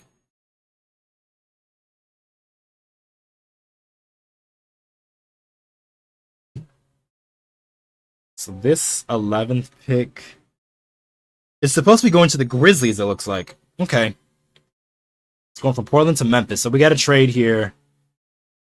So this pick is Cedric Edwards from Washington, another wing. But he's going to Memphis, is what it sounds like. Okay. Got a nice player. Athletic family, it looks like. He's going to the Grizzlies. What do the Grizzlies got? So the Grizzlies just got rid of Desmond Bane. But they do have some nice players, though, because they still got Jalen Wells, who I think played well for them in his rookie season. Obviously, John Morant, Jerry Jackson Jr., Zach Edey. You can throw this guy in at the 3 position because there is going to be a definitely fight for who's going to be your starting 3 guard now, since Desmond Bane was traded. You still have KCP on the roster, so he probably could start as well. So you can probably start KCP and then Wells at the 2-3, and then have John Wall, Jared Jackson Jr., and then Zach Edey. Or Brandon Clark, whoever is going to be their starting center. No, it's a cool little chain. But all these guys got money now coming into the league. That's crazy. Cedric Coward. Good athleticism, but he's heading to Memphis. All right. What are the Lakers going to do here? Because their teams around them are building their height, building their centers. They got to... If it's not a trade tonight, it's got to be the tomorrow night with the second night of the draft. But something's got to happen here. Or else I'll miss out on this golden opportunity here to upgrade their roster on draft night.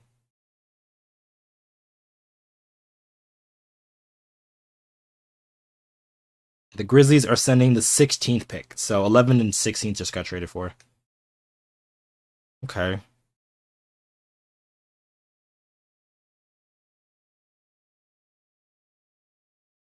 So Chicago is up next with their pick. We got Chicago, Atlanta, and San Antonio, the next couple teams picking. Chicago is another team that just they got to figure out a direction. They've got players and parts, but there's no real clear, like, oh, we should do this. We should build around this guy. Maybe it's Josh Giddey. Kobe White's a nice player. I've like Pat Williams. He's nice. Desumu played well for them.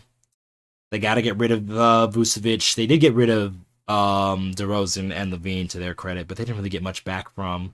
So they got, I think, Trey Jones, which is he's okay, and they got Zach Collins, who, like, he's a competitor, but like he's not really a super, like, he's not a dude that you can like build your team around or anything like that. He's just a guy who can come off the bench and give you really good minutes.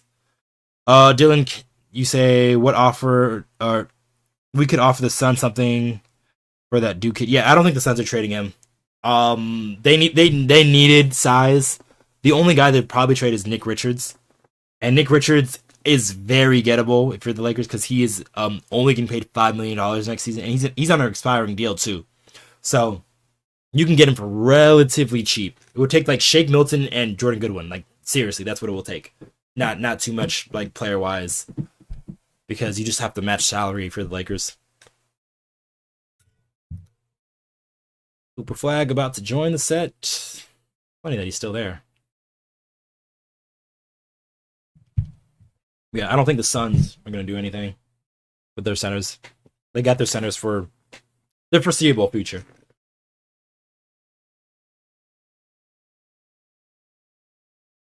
Crazy, though, that Mark Williams was traded again. I wonder what's the issue with Mark Williams is.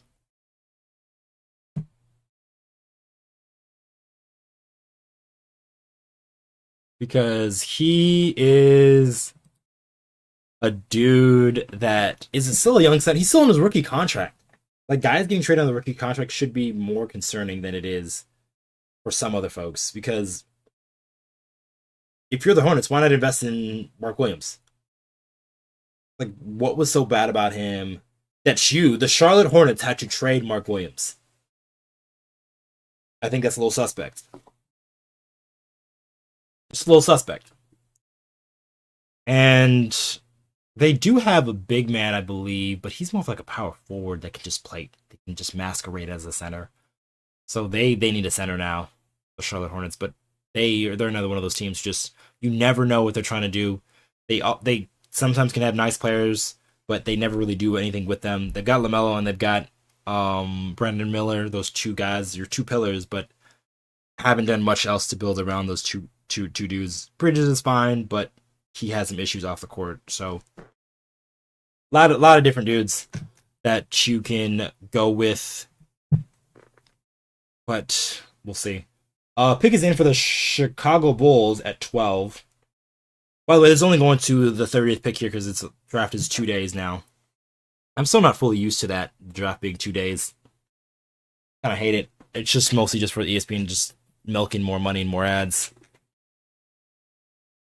I wonder if that'll change next year.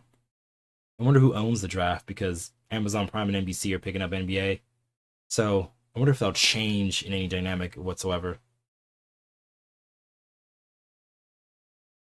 Pick is in for the Chicago Bulls. Come on, Adam Silver. Bring your bald head out here. We gotta hear this pick. I also gotta hear if there's a trade.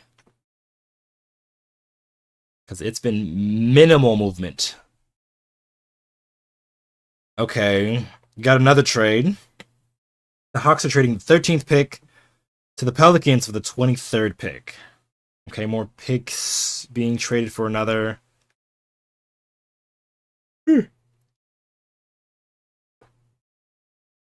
Wow, 1.1500 of you have joined at one point. Nice. 56 of you currently in here. Let me know how your day is going. How are things going? Everything all right with you? What did the Lakers need? Type it in the chat. We've been talking about centers. We haven't talked too much about point of attack defenders, which I think is another thing the Lakers need. They need a dude that can just get up in somebody's face. Like, it's supposed to be Jared Vanderbilt, but his offensive skills have been an issue. So he hasn't seen the floor too much in high-level situations. But I wonder if he can still grow his game. But the Lakers, they need that point of attack defender, but it's the center first, but you need that point of attack defender. That is the next in line of things. So trying to fill one of those needs tonight or tomorrow night, I think should be one of the top priorities the Lakers have for Rob Pelinka and the new or the new ownership group, I should say, because we got word today that the ownership group is the sales probably gonna go final somewhere in the end of Q3, quarter 3. So here comes the Bulls with their pick.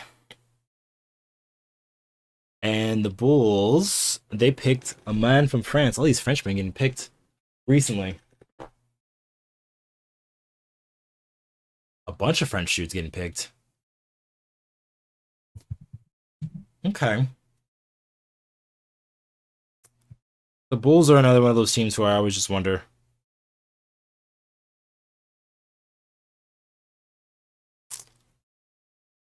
His name is Noah. I can't say his last name, but that he's French for real.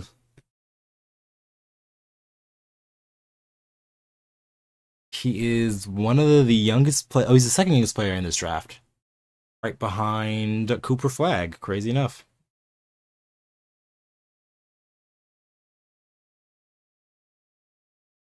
Colin Coward is funny.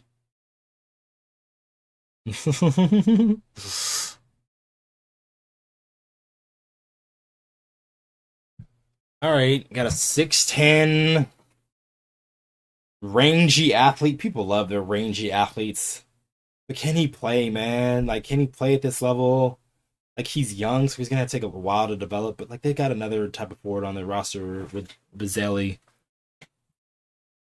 What's up, Mark? How's it going? Yeah, you definitely need a bigger 2. Definitely need a wing. D and 3 for sure. Hopefully, maybe we can sign Luke Knecht. Well, that's the first time I'm hearing that name. Clint Capella or get a package with AR and Rui. If it's AR Rui, it's definitely gonna be something huge. Like, that would have to be like a bigger package. You're trading for like an all-star, multiple-time all-star. Bam Adebayo that we've talked about on here. Giannis, I don't think he's gonna get traded unless he asks for a trade, which he hasn't done yet. So I wouldn't throw his name there. But like, he's those type of names that you would be wondering for like an AR Rui type of package. Luke Knecht is interesting because the Celtics are probably not going to retain him. They've been cutting salary left, right, and center. So I can see Luke Knecht leaving that team. He's a solid, like, serviceable guy, but like, what's the difference between him and Clint Capella? Like, not a ton, you know. So you can kind of go either or with that. I'm just like, who's tougher to me? Like, who's the guy that you can throw out there against Jokic, a Zubac, Joel Embiid? Like, who are those guys that you can now like throw up against those guys and just kind of be a force?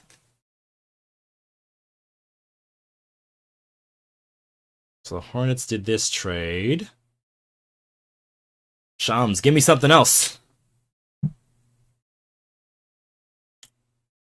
So Atlanta's moving further in the back with this pick. So this pick is in, but this pick is going to not Atlanta, but it's going to New Orleans.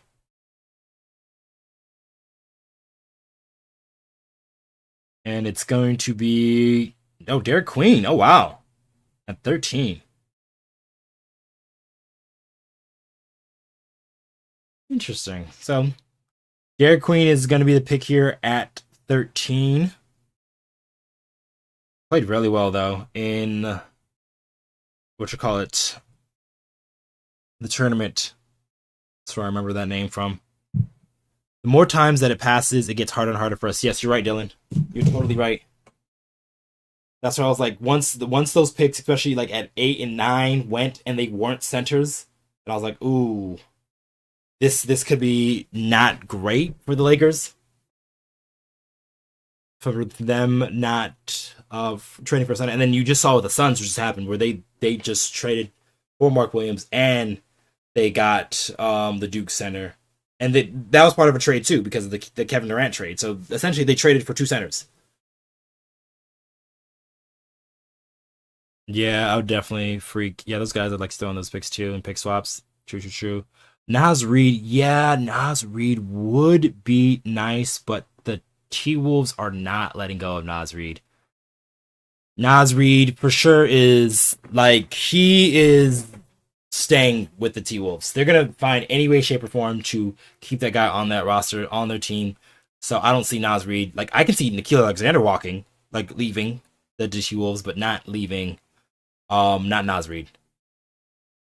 No gold opportunity here? Huh. I mean, it's still alive. Oh, instead of Trey Jones. Oh, you mean Herb Jones. Oh, Herb Jones. Love Herb Jones. Herb Jones, like, if there was a list of guys that I wanted the Lakers to get this offseason, Herb Jones probably eclipse the centers. Like, I think if you have a chance to get Kessler,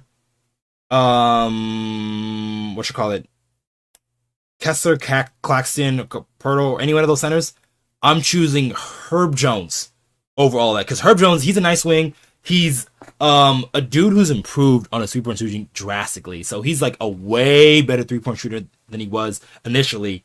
He knows his role, so he knows he's going to be a guy out there who's going to guard the other team's best defender. And he is a guy that he can guard so many different positions. Like, he is to the level that he can be in the conversation for an all-defensive team. That's how good Herb Jones is. And his shooting has improved so much so that, like, I would love him on this team. Mitchell Robinson, that name has come up before. I like Mitch Robinson for his archetype and what he would be.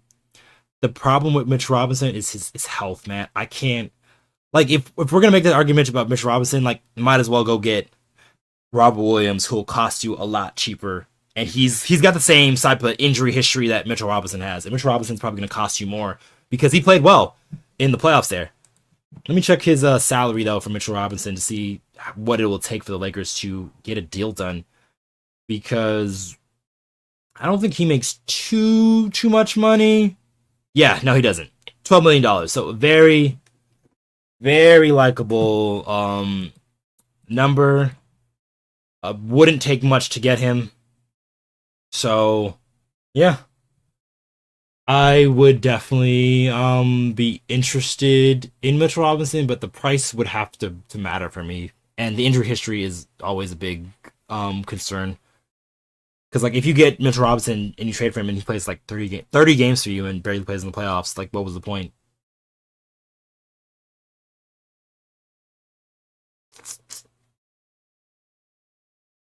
All right, Chum, we got something else. The Hornets definitely did not get any kind of value they did from the Lakers. The Mark Williams change doesn't seem that they're doing. That's crazy. They did get less of a value, though, because the Suns' picks aren't as good as the Lakers. Easily. He guards 1 through 3. May be able to give up AR for her, but damn. Unless we get Jared Allen. Jared Allen's another guy who could be available as well, because the Cavs are going to need to shed salary because they're a second apron team and they cannot continue to exist as a second apron team. So they would have to shed salary. The Cavaliers will. Because next year their team salary is ridiculous. The payroll is going to be at 218, which is well over the first apron, and that's into the second. So they're going to have to shed salary somewhere. Mitchell's getting paid $48 million. Mobley's getting paid $46. Garland's getting paid $39 million. Hunter's getting paid $23. Jared Allen's getting paid $20, but it bumps up to $28, $30, and $32. So Jared Allen is signed for a long time, but his contract is rising. But it's not rising to a super high degree, but it's still good enough for, like, I think the type of player he is. But it is still a little bit high. Him playing Strus good money, Okoro too, man. Yeah, the Cavs have to shed salary. So that's the way I think they can see a guy like Jared Allen just sneaking his way over. And I wouldn't mind trading Rui for Jared Allen, because Jared Allen, like, he's done in the playoffs a little bit. He has folded in the playoffs too. But having Luka and LeBron on your team can help sort of bridge the gap and make it easier for a guy like Jared Allen. And he'll just have to focus more on the defensive end and being a rebounder, which he's pretty good at. But Herb Jones, he'll cost a lot.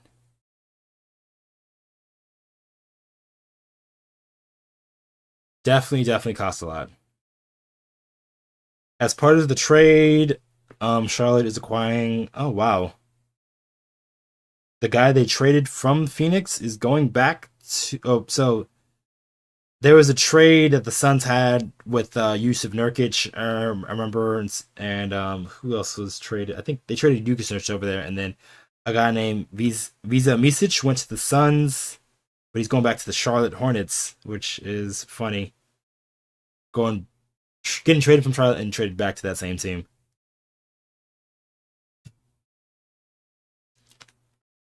Okay, what is he? 28, 29? It'd be nice pick and roll lob threat with Luka. Let me check how old. I think Allen is 27. Could be wrong though. Jared. It's also gonna mess up my hotkey, so give me 1 second. I'm gonna see some things pop on the screen.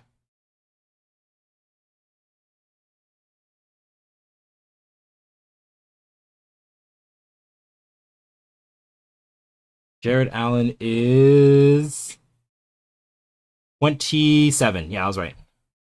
27 years old. Jared Allen is. Sorry about those hotkeys though.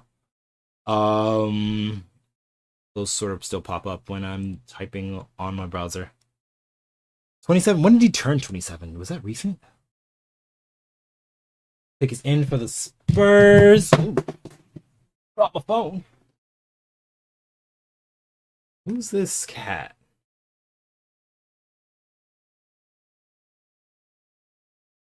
Oh, it's the wing from Arizona. I know him. Yeah, I do. Yeah.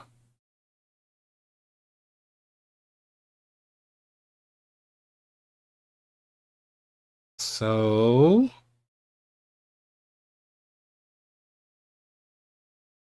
27, Dylan. At this point, I think we have no choice but to move Rui or AR to make something worthwhile.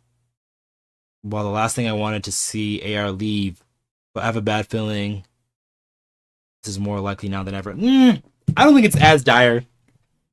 They don't have to trade those guys. I don't think they have to trade those guys right now, because you can hypothetically get to, say, like the trade deadline and trade those guys, because Austin Reaves has a player option, which he'll probably decline, and then Rui Hachimura is just a free agent outright. So if he's still on the roster by the trade deadline in February, that means he's either a part of your team going forward, or they got to put things together and then make a trade. But like, they don't need to trade Rui or AR right now. They do need a center and definitely improve on the roster, but they don't need to trade AR or Rui. But Rui would be the most likely guy, in my opinion, to be traded.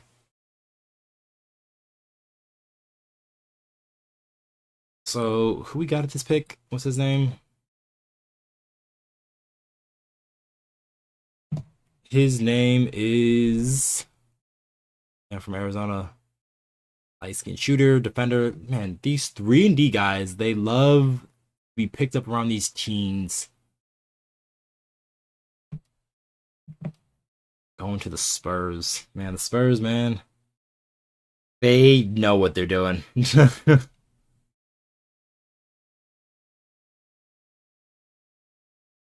name is Carter Bryant. So now OKC's in the clock, defending champion, which having their pick at 15 is wild. Would you trade AR for White? I know they may have to throw a first rounder or pick swap. Or maybe Gabe and DK. They'll have to give up. White makes a good amount. So just to match salary, I do think we do have to trade a few guys to get there. Because I don't think Austin Reaves' salary gets there outright. And Austin Reaves, like, to me, if you're trading him for Derek White, I think you're kind of the Spurs look very good. Mark. If you're trading AR for Derek White, I think you're kind of just telling your teams like, all right, we don't think Austin Reaves can be better than what he looked like this season. And there's a part of me that, like, yes, it does make sense basketball wise. You trade Derek White for Austin Reaves, you can do that. Your team makes a lot more sense. Derek White is still good enough to ball handle, can still score for you. He's not as good a scorer as Austin Reaves, but he can still do some of those things. But I don't know, because the only reason I say that is because I think Austin Reaves can get better.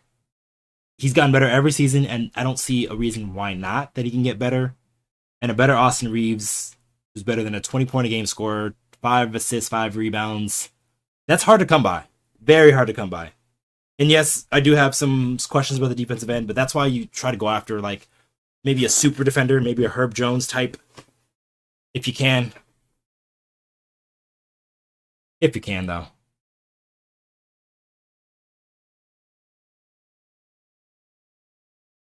Carter Bryant is a Spurs pick, for sure. Just a 3-and-D guy. Man, the Spurs they really know what they're doing draft-wise. Just year in, year out, they know what to do, know who to pick. Even some of their busts, they like move off of their busts fairly quickly. Okay, based on the fit and needing defensive guard next to Luka, maybe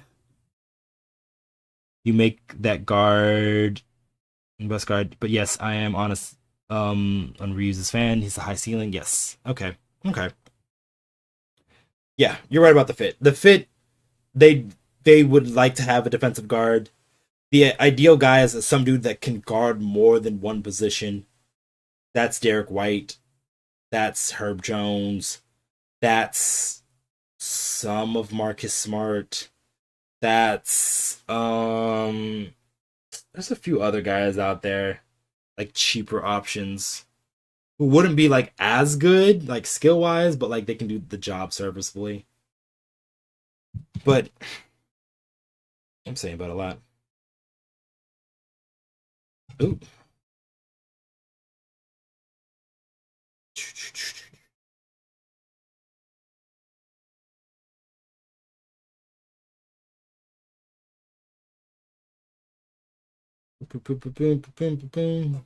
Like I said, sorry for the hotkeys though. That's been popping up earlier.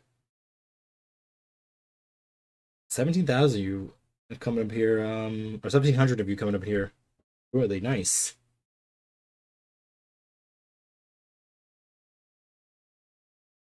Ceiling is high, so we're at the halfway mark though with the first round pick, or first round draft. Sorry, halfway mark. Man, this didn't used to be this long, but ESPN is really dragging this out.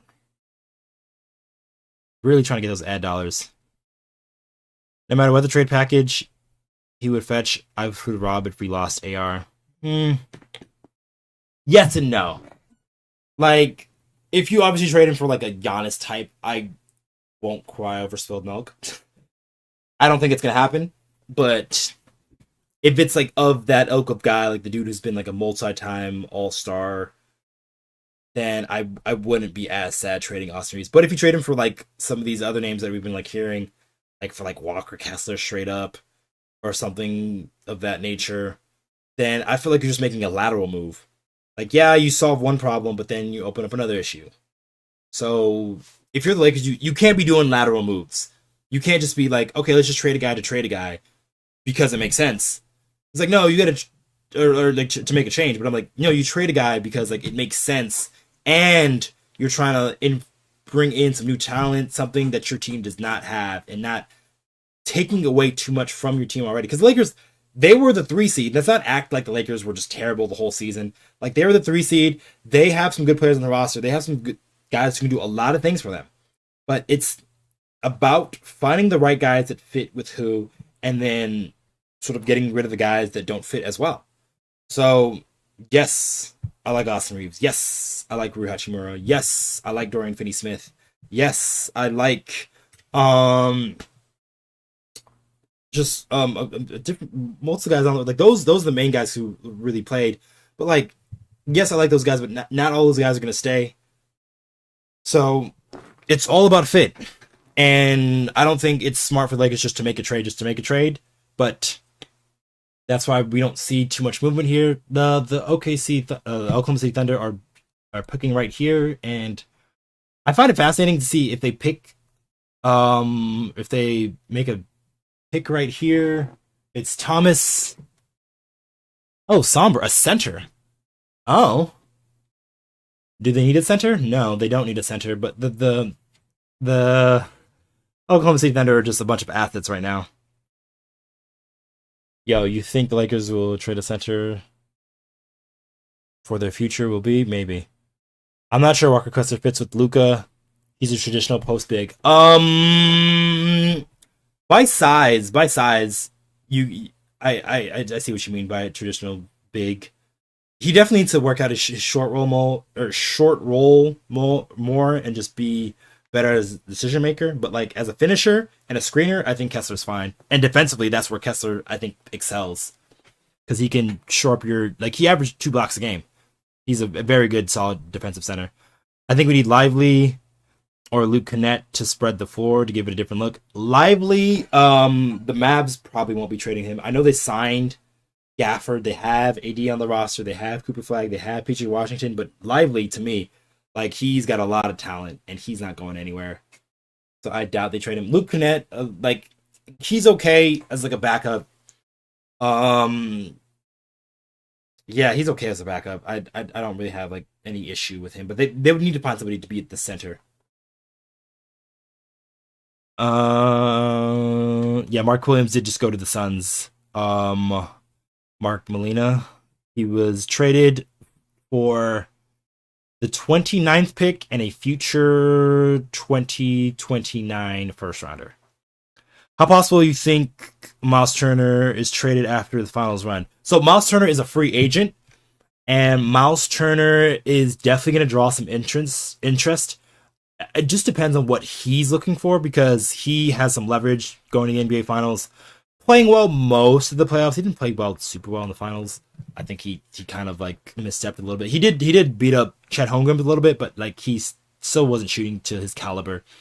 But there's going to be a lot of teams for Miles Turner because of his shooting ability and his defensive ability. So the Lakers, they're probably going to be priced out from a guy like Miles Turner. Thomas Sober, that's crazy that the Thunder drafted a center. And the Thunder got better. Yes, they did. So I'm looking at another chat here, but yeah, the rich get richer with the Thunder. They're gonna, but it is gonna come back to bite them, because they're gonna have to start paying some guys here very soon. So we'll see what they do.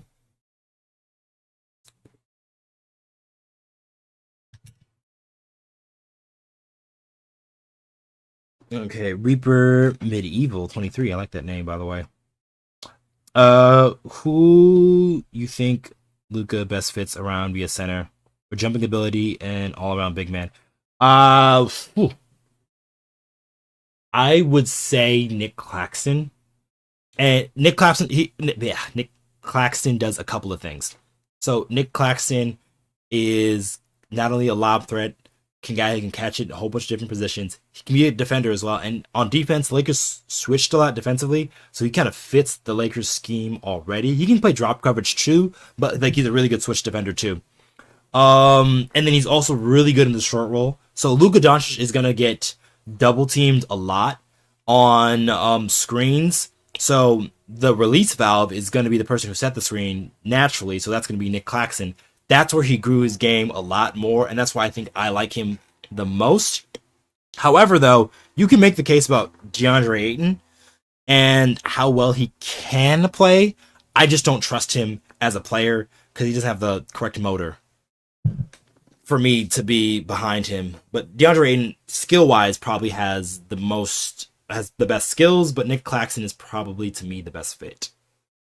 How funny would it be if Dallas traded both their centers and told AD he's the 5? It would be funny, but Dallas is not going to do that because they realize, like, hey, we need some size here. Claxton is good, but lack of strength. Yeah, it does, but like if they do trade for Claxton, I think they need to bring in another center. Dylan been talking about, or no, it was Mark Molina was talking about Luke Cornett and Clint Capella. Those are a couple of names, and those are more strength type guys. So once you go up against those Zubaks, those Jokic's, those Sabonises, those Embiids of the world, you can throw out like a Clint Capella or a Luke Cornett, a bigger, girthier dude to help handle those bigger guys. I think that's where that's the likeliest, right? Like get Claxton, but also get a strong backup center to help sort of offset that. He can't guard Jokic, Shagan, other bigs. Oh, Claxton, yeah, like I agree, but that's why you got to have more than one look. So you got to have more than one center, and the Lakers are still going to play small. I believe they're still going to play if they start the season, especially with LeBron, Finney Smith, and then and Rui. I think they're gonna still play a centerless lineup, so we can still see Bron at the 5, Rui at the 5, DFS at the 5. So yeah, Mark, they need more than it's a more than one center thing because you need the run and jump center to help Luka and accentuate Luka, and then you also need the strength center to help get rebounds, finish possessions, and guard the stronger dudes in the league. I did forget about Şengün, but I said Sabonis. Okay. So OKC made this move, but are they going to make a trade?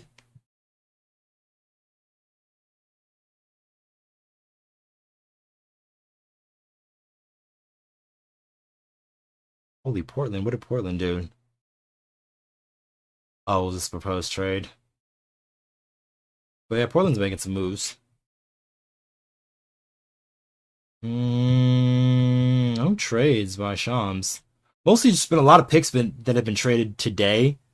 Not any player movement, obviously, besides KD being traded for the 10th pick.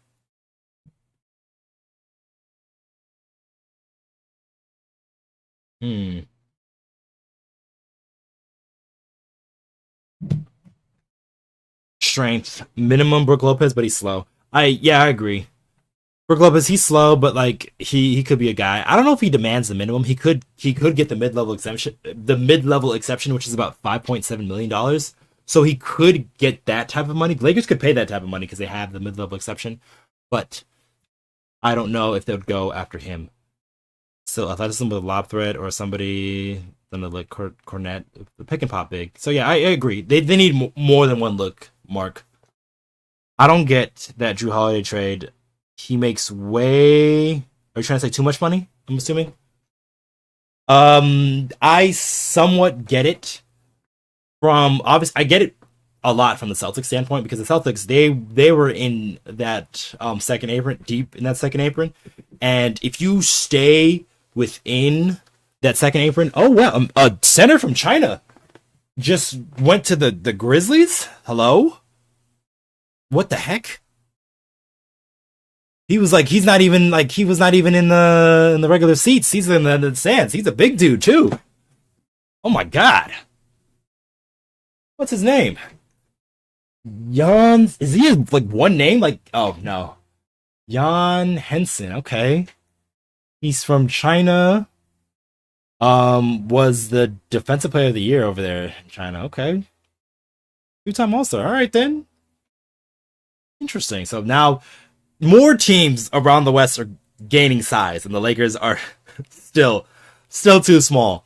So now the Grizzlies just added another center. They've got Zach Edey, who was massive on the roster, Brandon Clark, who is a rangy, athletic type of dude, and now you picked up this the Chinese center. So man, the West, there's so many centers. You think the Blazers got robbed? The Celtics, they were smart because you have to get off of Drew Holiday's contract. I think it can make sense for the Trailblazers because if Drew Holiday can be a good mentor to Scoot Henderson, then I think that trade works out. But you won't see the fruits of that trade probably until a season or a season later.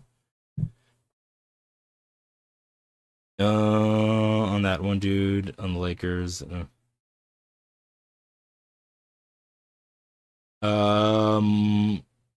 Lakers was working out Kevin Love, so maybe.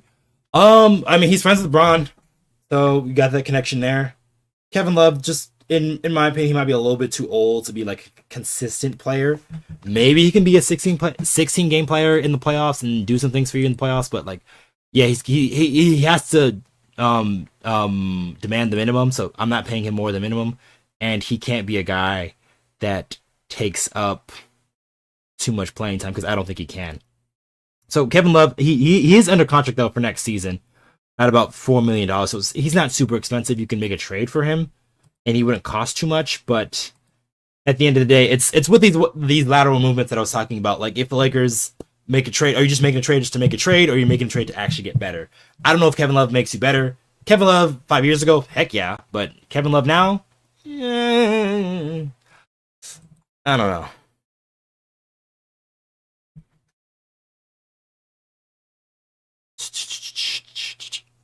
I heard Drew isn't happy, but it isn't his decision. Yes, Drew is not happy. The Trailblazers aren't in a rebuild though. The Trailblazers played pretty well at the end, like after the All-Star break. The Trailblazers were, I think, they were like top 10 in the league, like record wise. So they had a nice, good second love, because I got Kevin Love. Y'all talking about Kevin Love in the chat. He had they had a very nice second half of the season because they found a defensive identity. The Portland Trailblazers did. So you had guys like Kamaria, the French dude, who was locking guys up. You got Klingon, really tough defender. Same thing with Grant, good defender. Scoot Henderson, super athletic, can be a good defender. Same thing with Shaedon Sharp. Look at A-Rod smiling pretty because the T-Wolves just made their pick.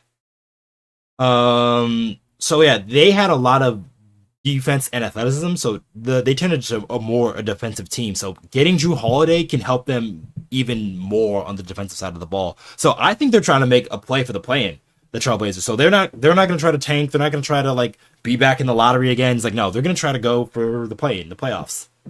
See if they can make it. I don't know if they will because the West is going to be tough, but they're going to try, which good on them.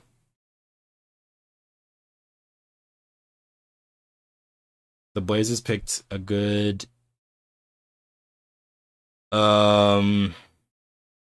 Kamari is a beast. That French dude. Like he's such a good, like he's a good technical defender. Another French dude just got drafted, a center. Another center, all these centers going to Western Conference Finals, the Western Conference teams. Like this is bad. Seeing all these centers just kind of, I know they're younger dudes, but like they're all going to Western Conference teams. And the Lakers, who are a team that need size, it's now getting accentuated even more because you've got the Suns, you've got the Mavericks, you've got the T-Wolves, you've got the Rockets, and they've got size because they've got Steven Adams and they've got Şengün. So many teams have size, and the Lakers have to come to bat. Mo Wagner. Oh, Mo Wagner. Very, very interesting name there. He used to play for the Lakers. Drafted by the Lakers, funny enough. But he is not a free agent. Not currently, though, because he has a team option. There is a very high possibility, though, that the Magic do not pick up that option because I believe it's for $11 million. And they have Carter and Batazzi as centers already. So you have two centers who are viable guys. And then Wagner's going to be recovering from injury as well, too. So I think they might cut him, even though his brother's on the team and his brother has been really playing well. Johan Bellinger. It's a French dude. He's still only 28. Well, yeah, he's a fine player. He just got injured. So, like, even if the Lakers were to pick him up, he probably wouldn't play maybe until Christmas. I believe he tore his ACL. So he might not play until Christmas, which is like, that's a good stack of games that you're missing for a guy that you're hoping to be your backup center. That's just because, Vane as well. So they have a couple of things happening to them. So the Magic, they were one of like the lowest teams as far as salary.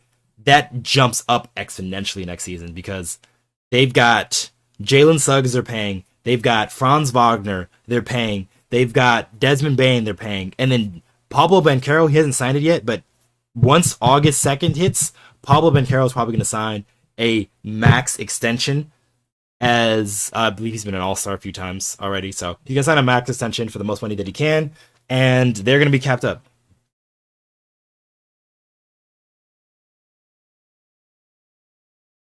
Capella would be okay as a backup. Yes, I agree. Capella would be okay. I'm fine with Cornette. But these guys are backups. They can't be like, you can't sign them and like, all right, these guys end up having to be our center because we didn't trade for a guy. And it's looking like they have to because every team in the West has size, has considerable size now. Like every team that's going to be competing with them, the only team that's competing with the Lakers and does not have requisite size is the Golden State Warriors, and the Golden State Warriors play a different brand of basketball anyways. So the Lakers got to figure something out here, center wise, or this is going to not be good. Because they're going to be out rebounded by every single team every single night.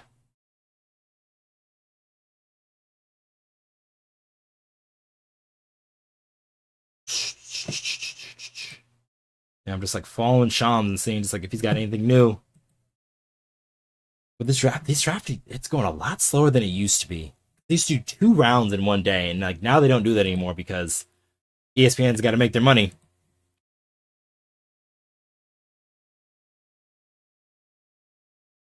Yeah, they're done. There has to be their lineup for the next 5 years. The Magic, it is probably going to be their lineup.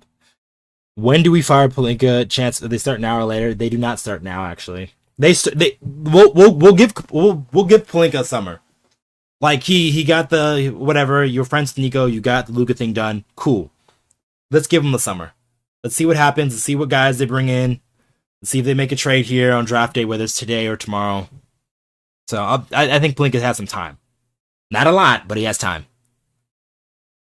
I feel we're gonna have to overpay for Kessler. Maybe.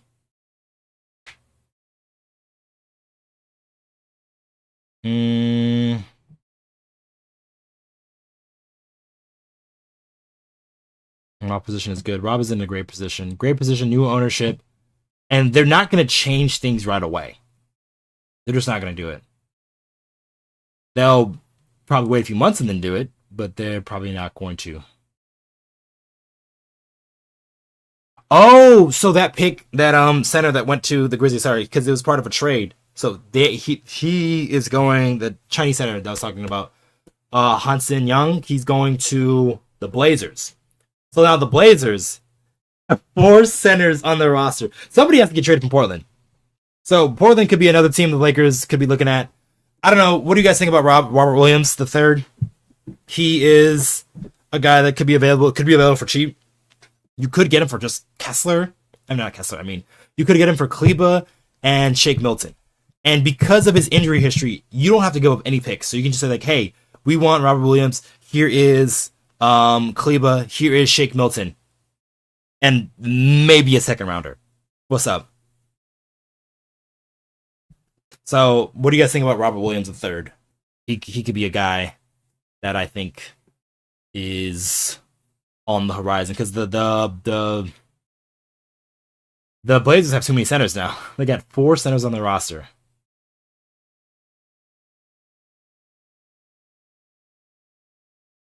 So the Suns address their center issue.